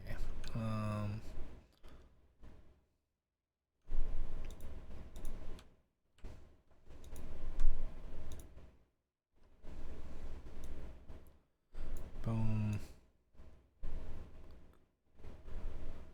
Right above it.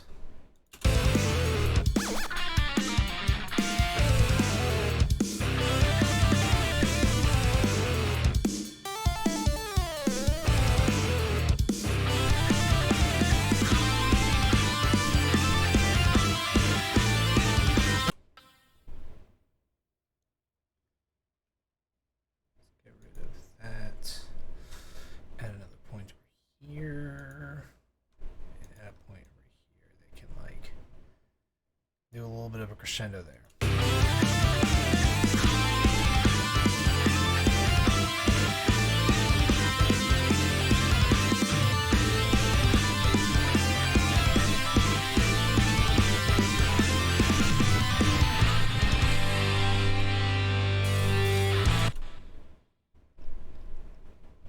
Okay.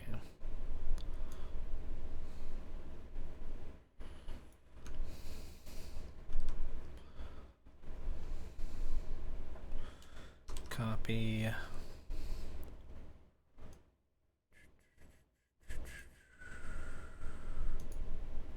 Paste.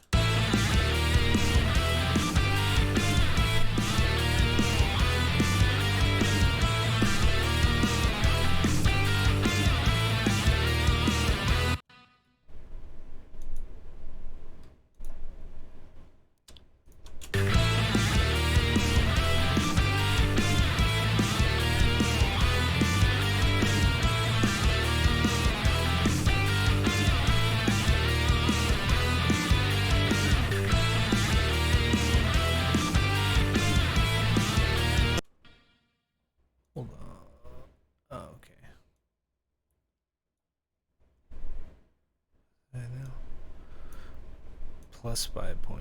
Let's do the same over here. Make it even across the board. That's close enough. 0.1 of a decibel.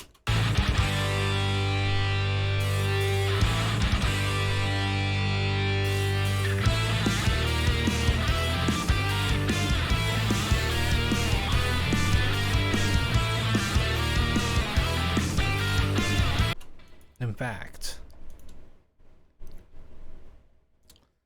oh, don't do that. I want to see.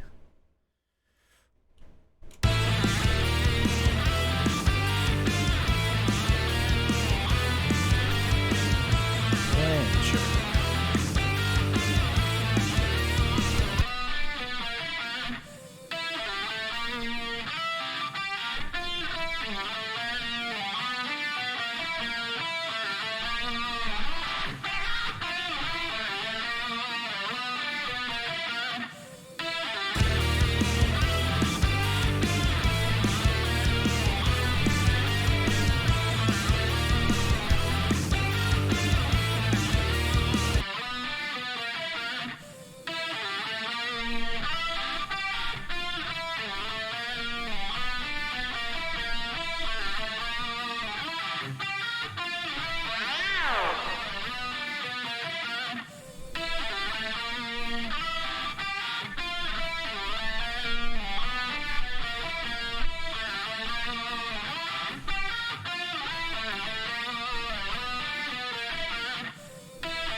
Okay, whatever.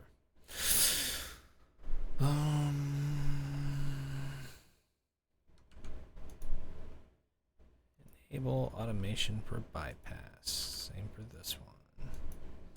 Boom.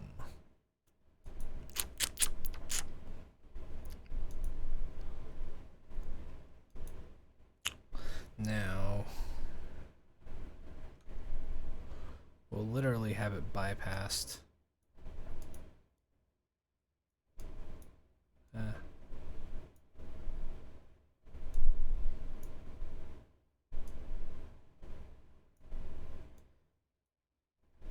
Outside of whenever it's the actual verse. And then that way. That way the effect doesn't find its way into a spot where it shouldn't be. But we can keep it on the octave because the octave literally only plays during the verse. So let's do that.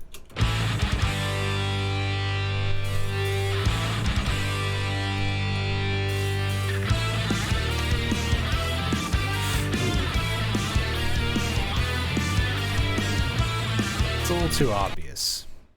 Gotta make it a little bit more subtle.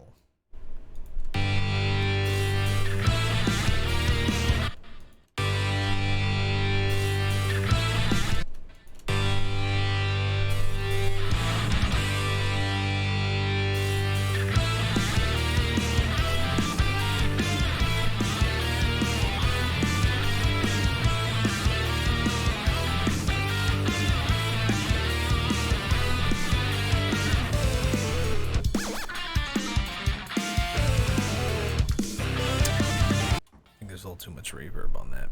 Should probably lower that.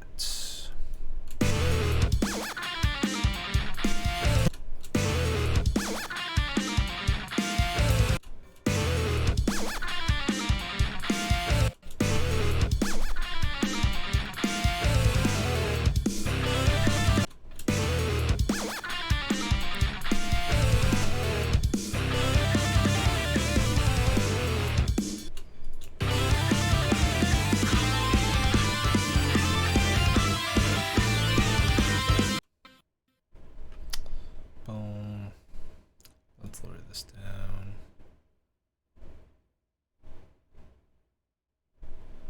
2.7 or 2.6 is fine.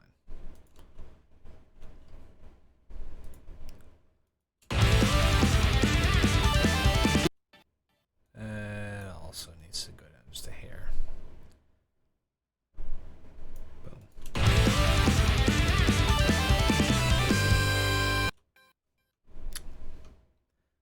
But the actual volume, this track should be a little bit louder.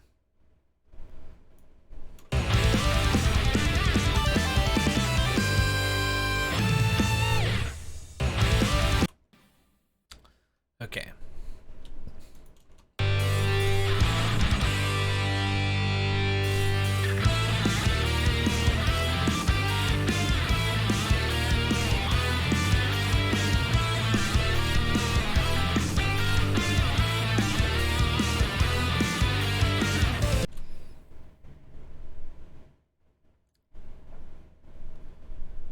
Lower the volume just a hair. 3.5? Should that be enough? Actually, should only make it during the verses.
the same thing over here.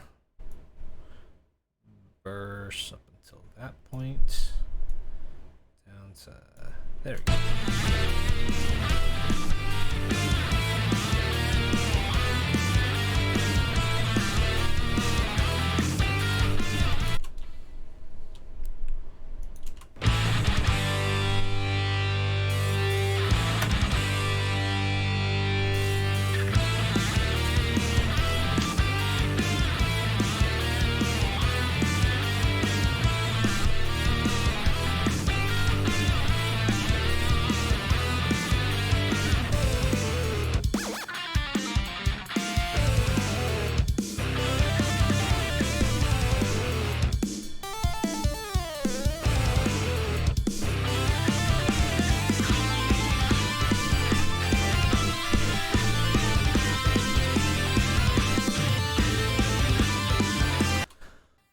Okay, something about that feels a little off. Let's figure that out.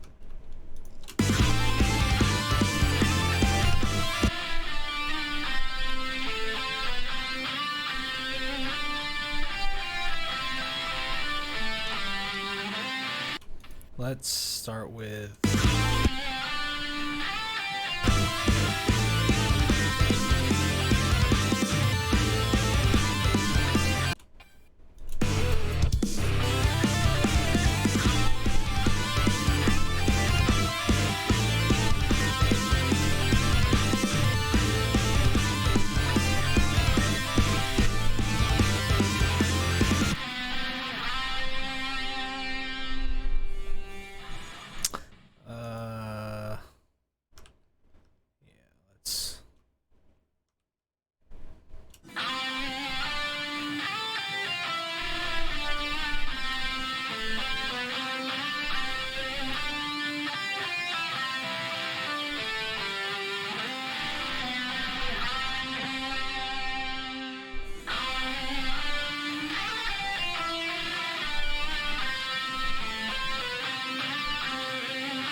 there we go.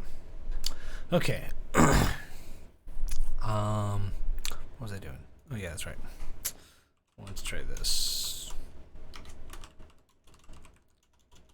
This is an old what? Something exists with a fucking what? Cancel. Where is it?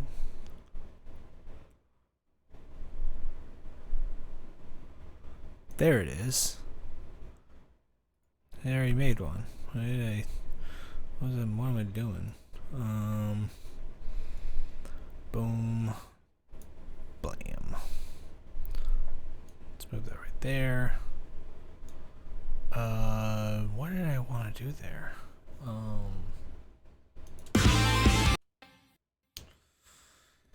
What is, since this is in the key of A minor, let's see. Frequency. Well, 440, 220, 110, 55 would be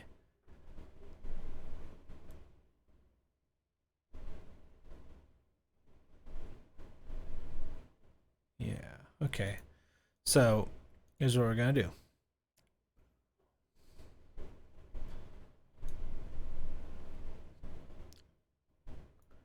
We're gonna select that area and we're gonna pull up from our audio suite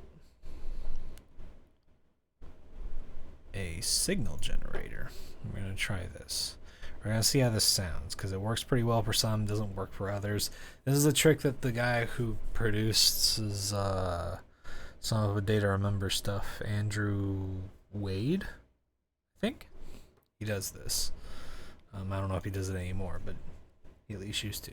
So you're going to find the lowest frequency of whatever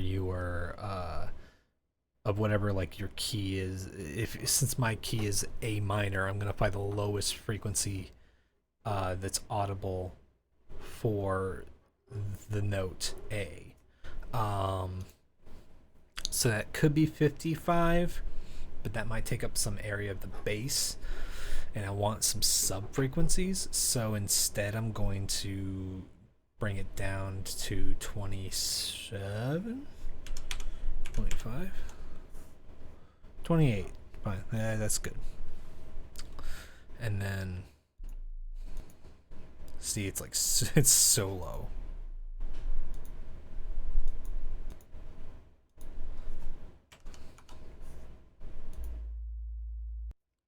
Actually, yeah, 55 actually might be better. Let's do that.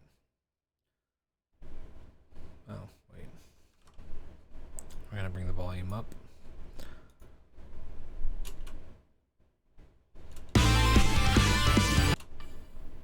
And then what we're gonna do is then we're gonna go to a different plugin. We're gonna go to Verify. These are all within Pro Tools, so I'm not sure what the equivalent would be for other things, but after you use a signal generator to make that, you use essentially a program like this to slow it down, and it's sort of gonna like fade. Which I don't think this one needs to fade. Oh yeah. So you do need to fade on, and then it starts to look like that. And so what you end up with is this. You end up with that like bass frequency. Let me mute my effects really fast. So you end up with that very faint boof. And we're gonna see if that can add anything to what we've got.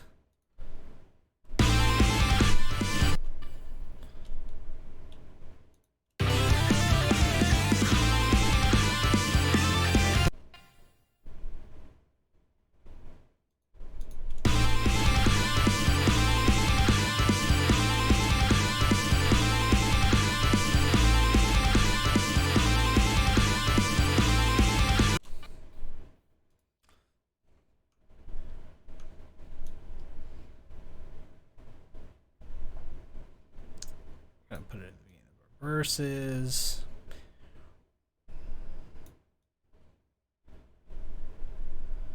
These various sections to give a little more impact to just the start of them.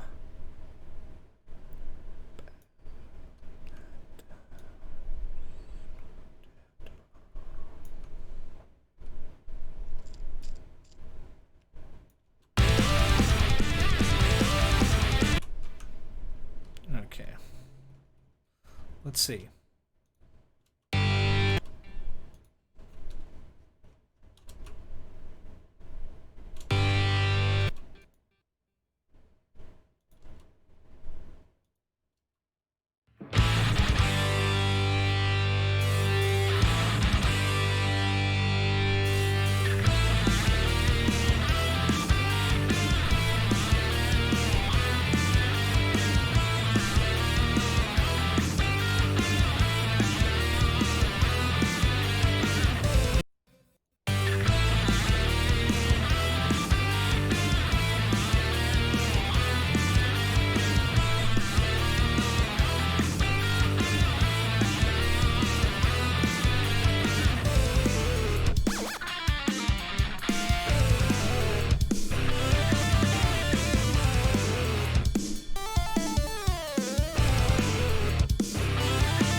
Let's increase the volume.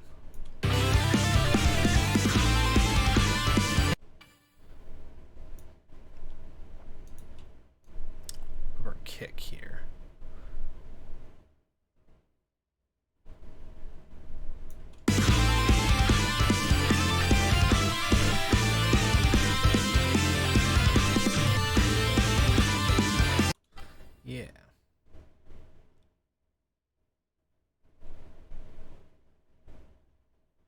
Huh? Why is that missing? What? Well, that's not good. Okay. I guess just park it there. Boom. That's weird.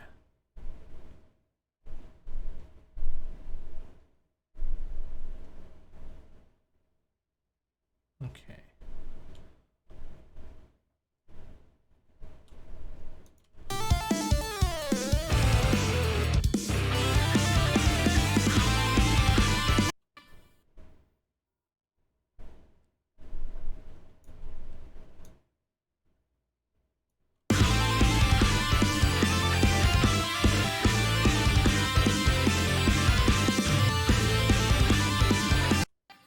Okay. Verse section. Let's go down a little more. Boom.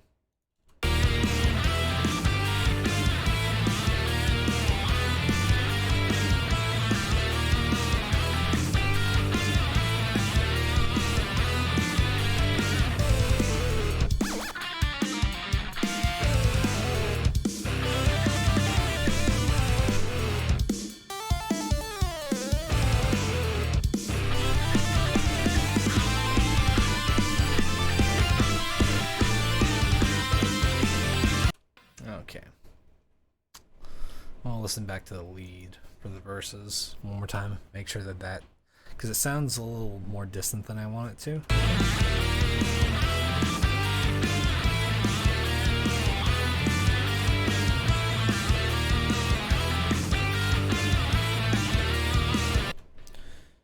Yeah, let's take a look at the reverb levels here.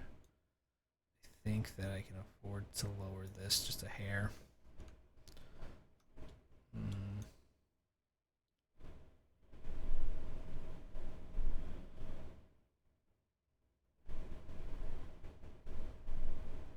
Yeah.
Bring it down to there.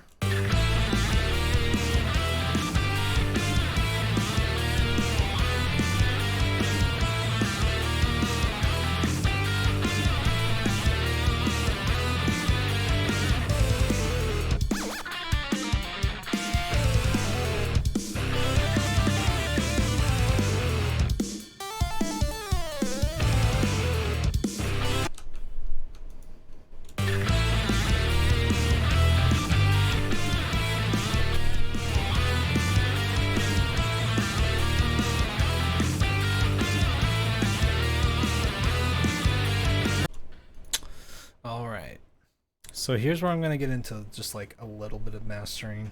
I don't have a whole lot of time. I gotta get off at 4:30, so I have about a little under an hour. But I'm gonna go and do a quick set of things to master this thing. We're gonna check on the most powerful section of the song.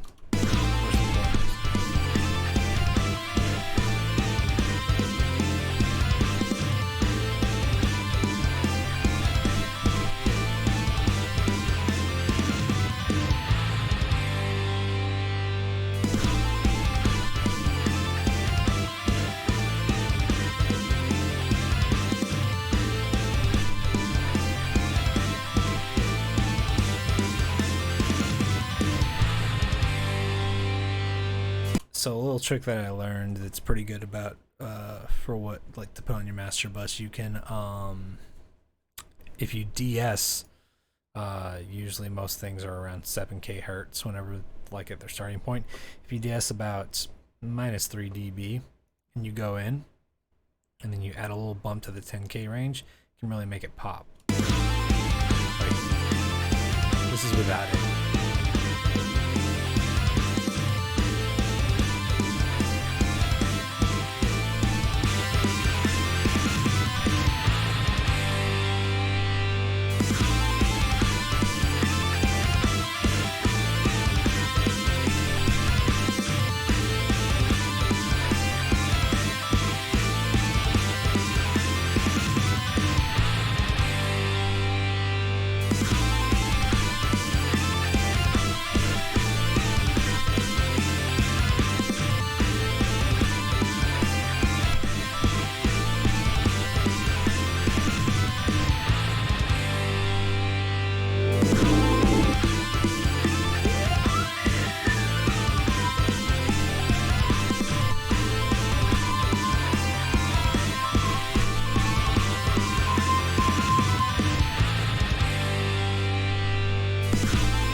Go for...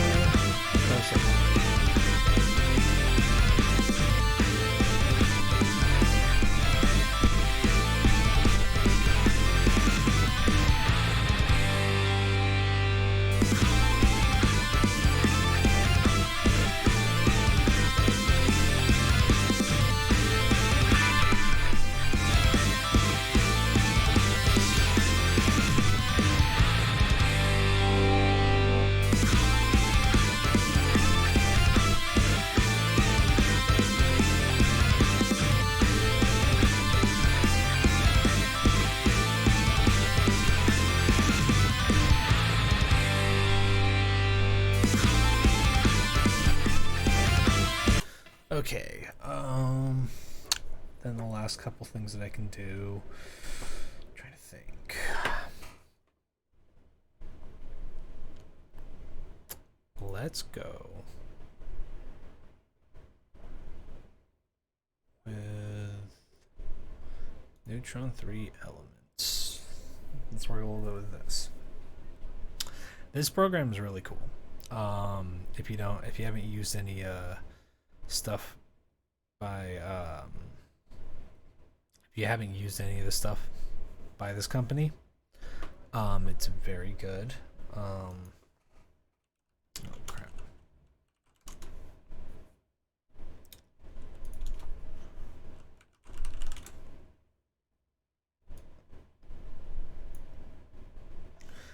Yeah, so Isotope makes this, and Neutron 3 Elements actually isn't very expensive at all. But they also have various other programs.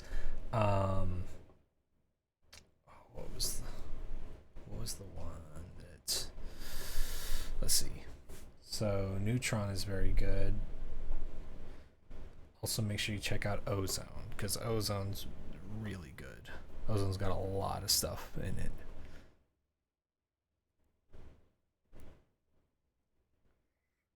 Okay, let's see. So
Powerful 45, what's up?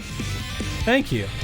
Glass Beach is I'm only 1/4 of Glass Beach, but yeah, I'm glad that you like the music. I'm just messing with this stuff for now. Trying out various different things.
Let's start from scratch one time. When are you guys gonna collab with Captain Sparkles? I mean, there's a lot of people we want to collab with, and we have some stuff that we're like working on, and we want to get to the collaboration stuff as soon as possible. We don't have any plans right now, though, and namely anything lined up to collab with Captain Sparkles. But there are a lot of artists that we want to collab with. We have an entire list that we're working through as we get the opportunity, and that might be an interesting one to try at some point. So let's take a look at this.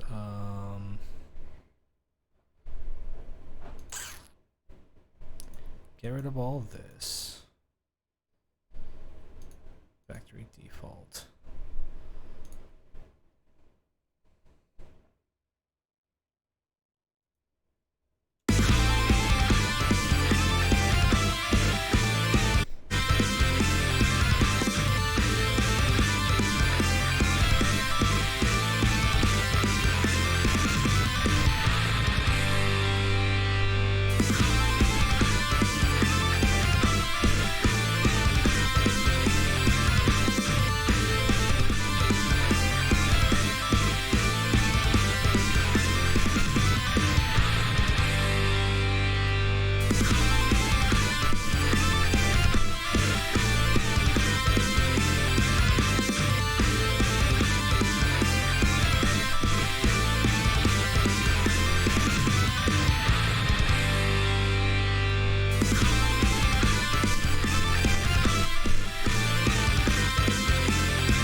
Let's do this.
go.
Okay.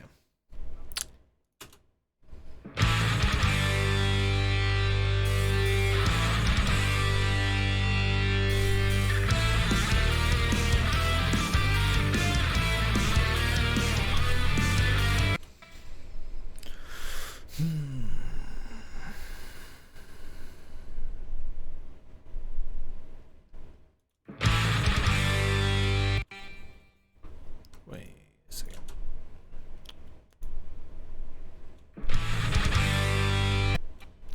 That's a problem.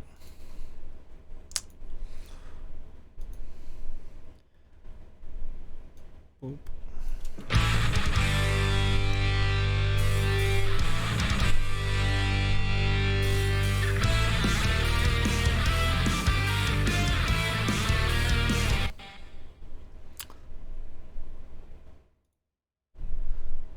Bring this down just a little bit.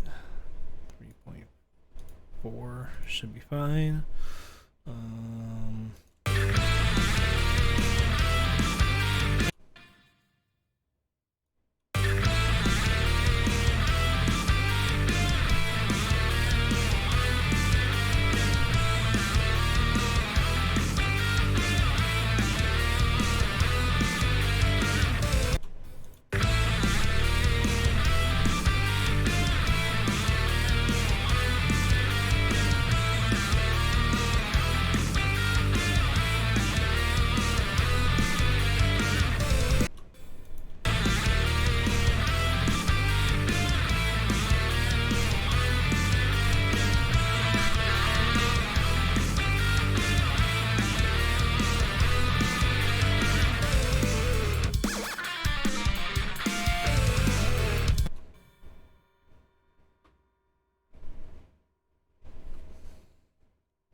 let's do this.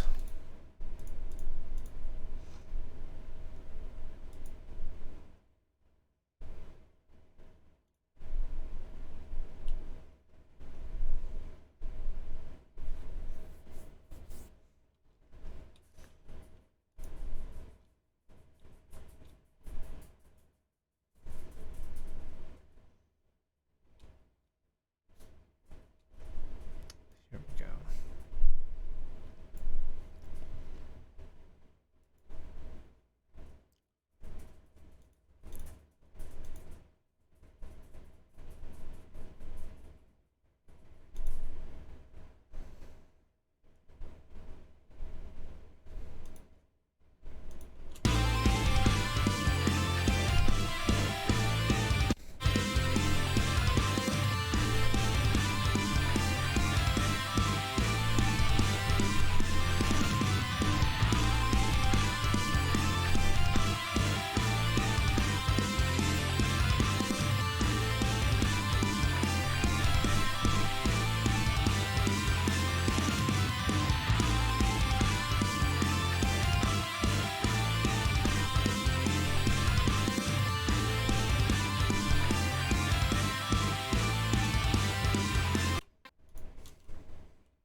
2 hours later, third file out of 11 is at 37%.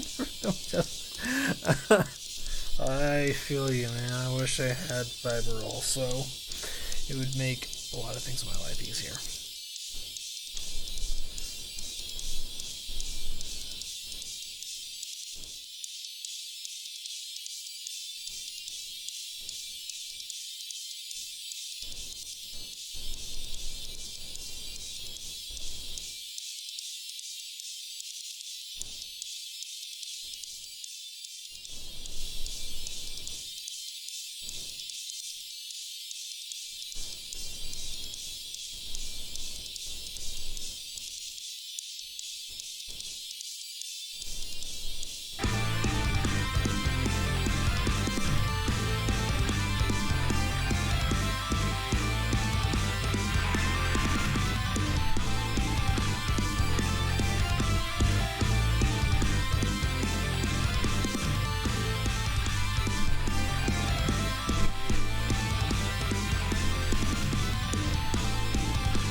I've always wondered what the auto function is like with this multi-band compressor. I'm gonna try this out.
Got a little fresh perspective on this.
Okay.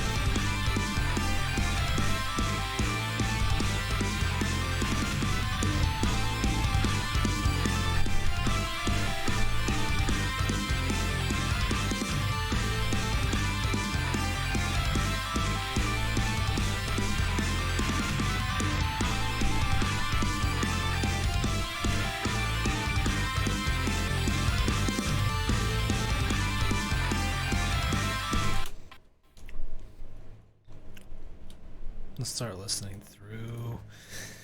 See if we can fix any of the top-down issues that we have now.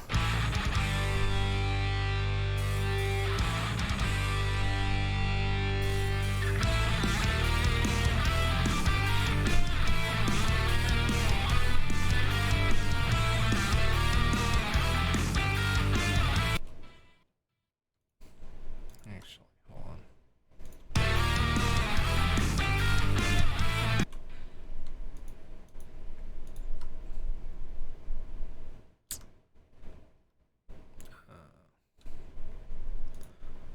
That might be it.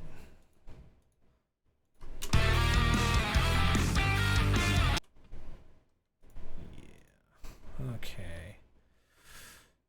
Short verb. Let's bring this down just to.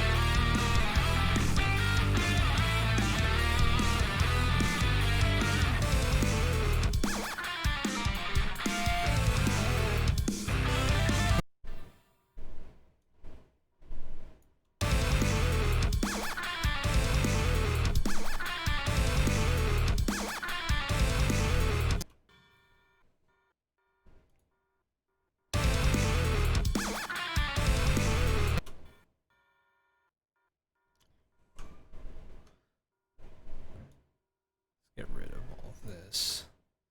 Instead, just see if we can fix it without automation, because we might not even need the automation at this point.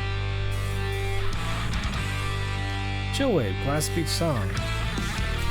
This in particular won't be a Glass Beach song as far as I know, but yeah. But if you like it, I'm very happy because it's just music that I want to make, and I'm breaking down the production aspect of it.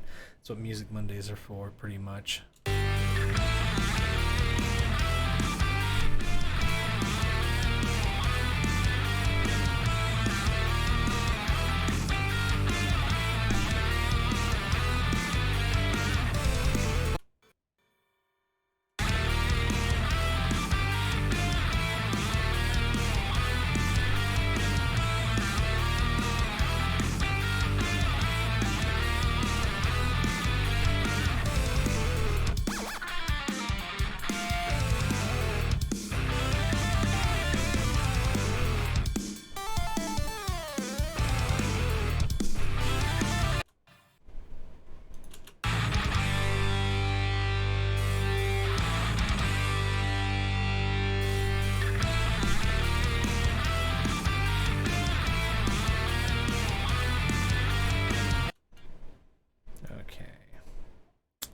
This can go down.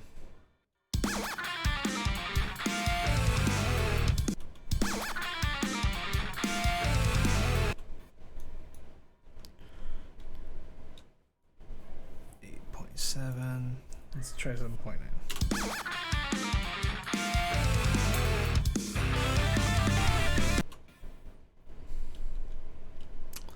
Boom. There we go.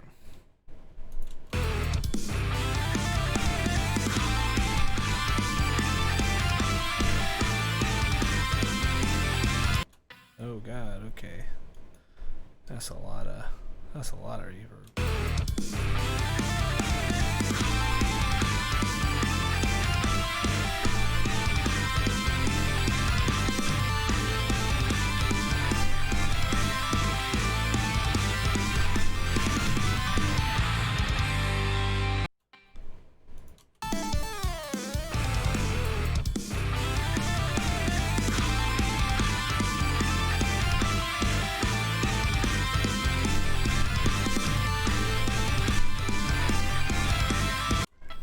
Okay, and so as a final comparison, what I like to do is I sometimes like to pull up old versions of stuff.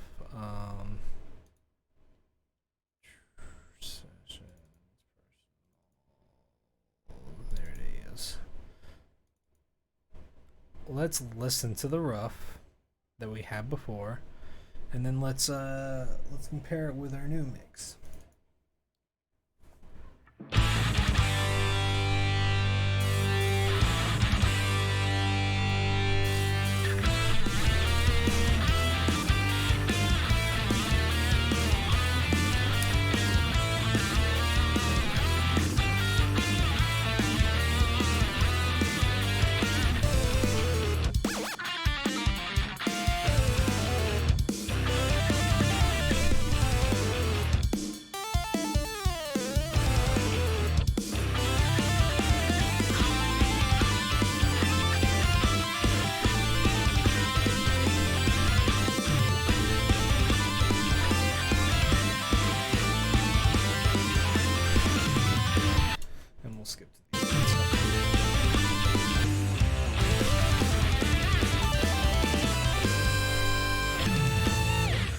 So not bad.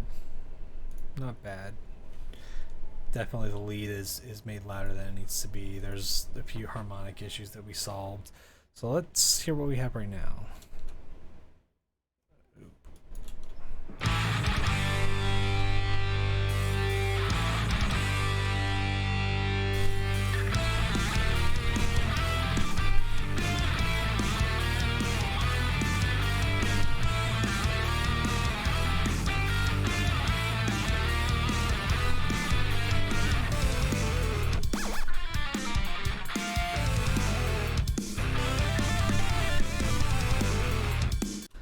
Can afford to make this louder, I think.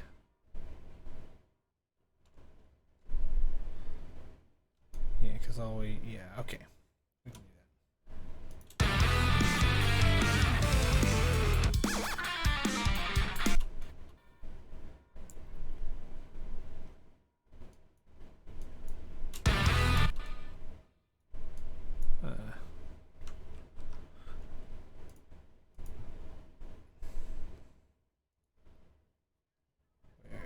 We can do that. There we go, right here.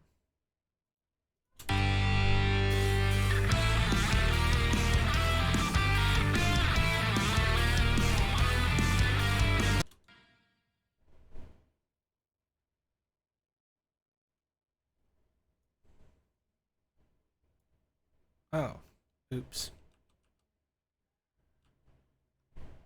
Didn't mean to do that. Here we go. This is what I meant to do.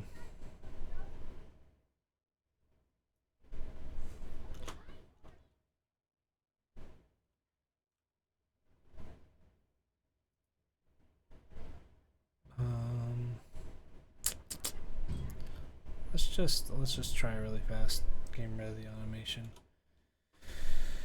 See if it makes a difference.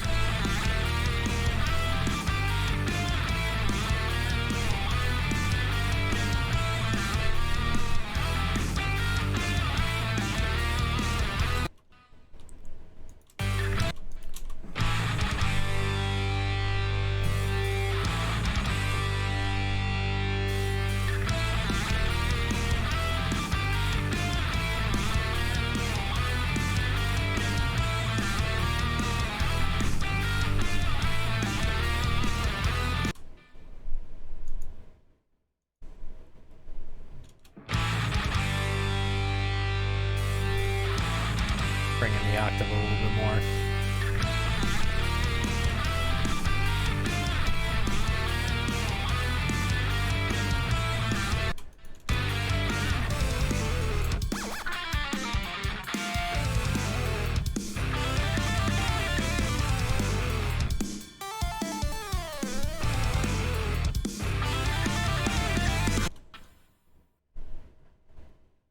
We can afford to bring this down a little bit.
It's there.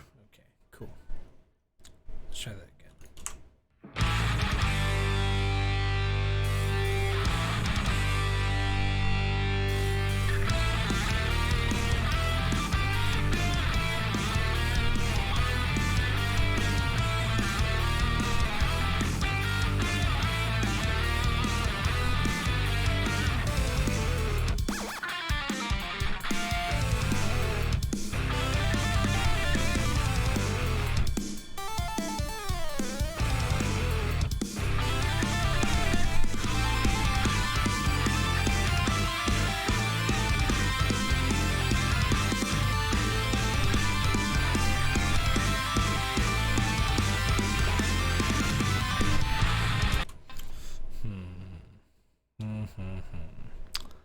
I think that I can make those a little bit louder. Because right here.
Okay.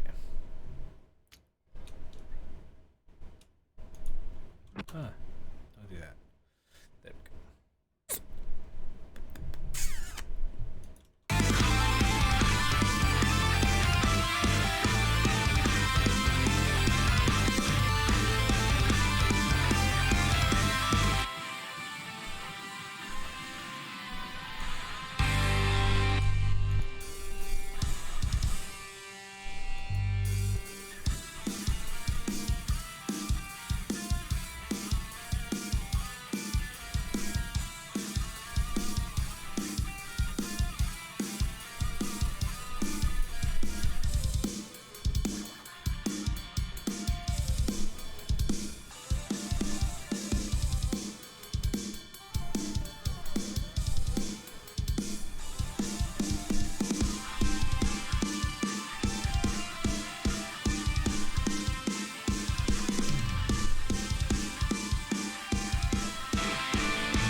Hydrate. Y'all need hydration. Because I definitely don't see I'll drink enough fluids. I drank. Well, I mean, I ate right before I got on stream, and I drank a lot of water. I always have a full canteen, 32 ounces, all the time. And right after I ate, I know it's not like hydration material, but I drank an entire liter of Dr. Pepper. So I'm also just like, you know, full of stuff right now. But thank you. I do appreciate that. A hydration bot would actually be very useful because I do need to drink more water sometimes. What's I gonna do? Something involving drums. I think I wanted to adjust the drum reverb. I think that was my goal. Let's do this. Boom.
Even caffeine aside, there's still a net gain of hydration. Not as good as water, of course, but it works.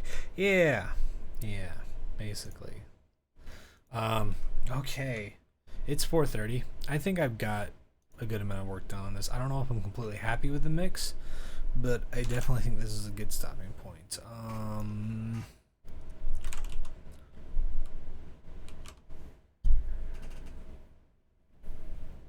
So let's bounce it. Let's do it one more time without changing anything.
announcements, the very last section.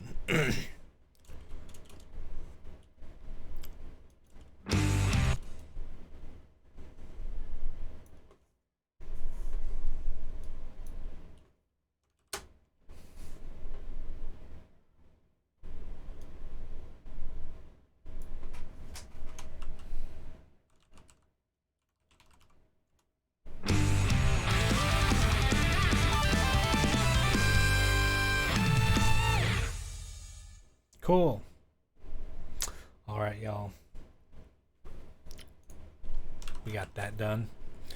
Like I said, I'm going to post some polls, both on our Patreon and Twitter, about some stuff that I can do next week, because I want to start doing stuff that involves y'all more and start tackling more specific questions that y'all have about stuff. Again, make sure to check out our Patreon if you haven't, because we are... Where are we at right now in terms of...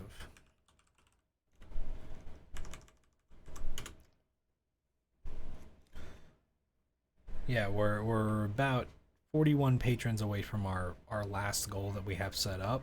And once we get past that, we'll be setting some new goals with all kinds of new stuff that we're planning on putting out for y'all. And yeah, the more that we have, the better that the more time that we have to create stuff like this and do things like this. And Music Mondays is, I mean, thanks to Patreon and stuff like that. So we appreciate anybody who's willing to give the support. If you can't, no worries. I mean, the whole point of our Patreon is that you'll get the content regardless. It just, the Patreon helps us make it faster. But yeah, thank y'all so much. I'm gonna go ahead and call it for today, and at 5, I don't know if Jonas is gonna be getting on, but definitely check around 5 o'clock. They might be getting on. If not, then no worries. I'll maybe see y'all tomorrow. I've been contemplating taking over Tuesdays for streaming, but I'm not 100% sure. Either way, I will definitely see everybody on Wednesday for Overwatch Wednesday. So yeah, y'all have a good one. Thanks for tuning in.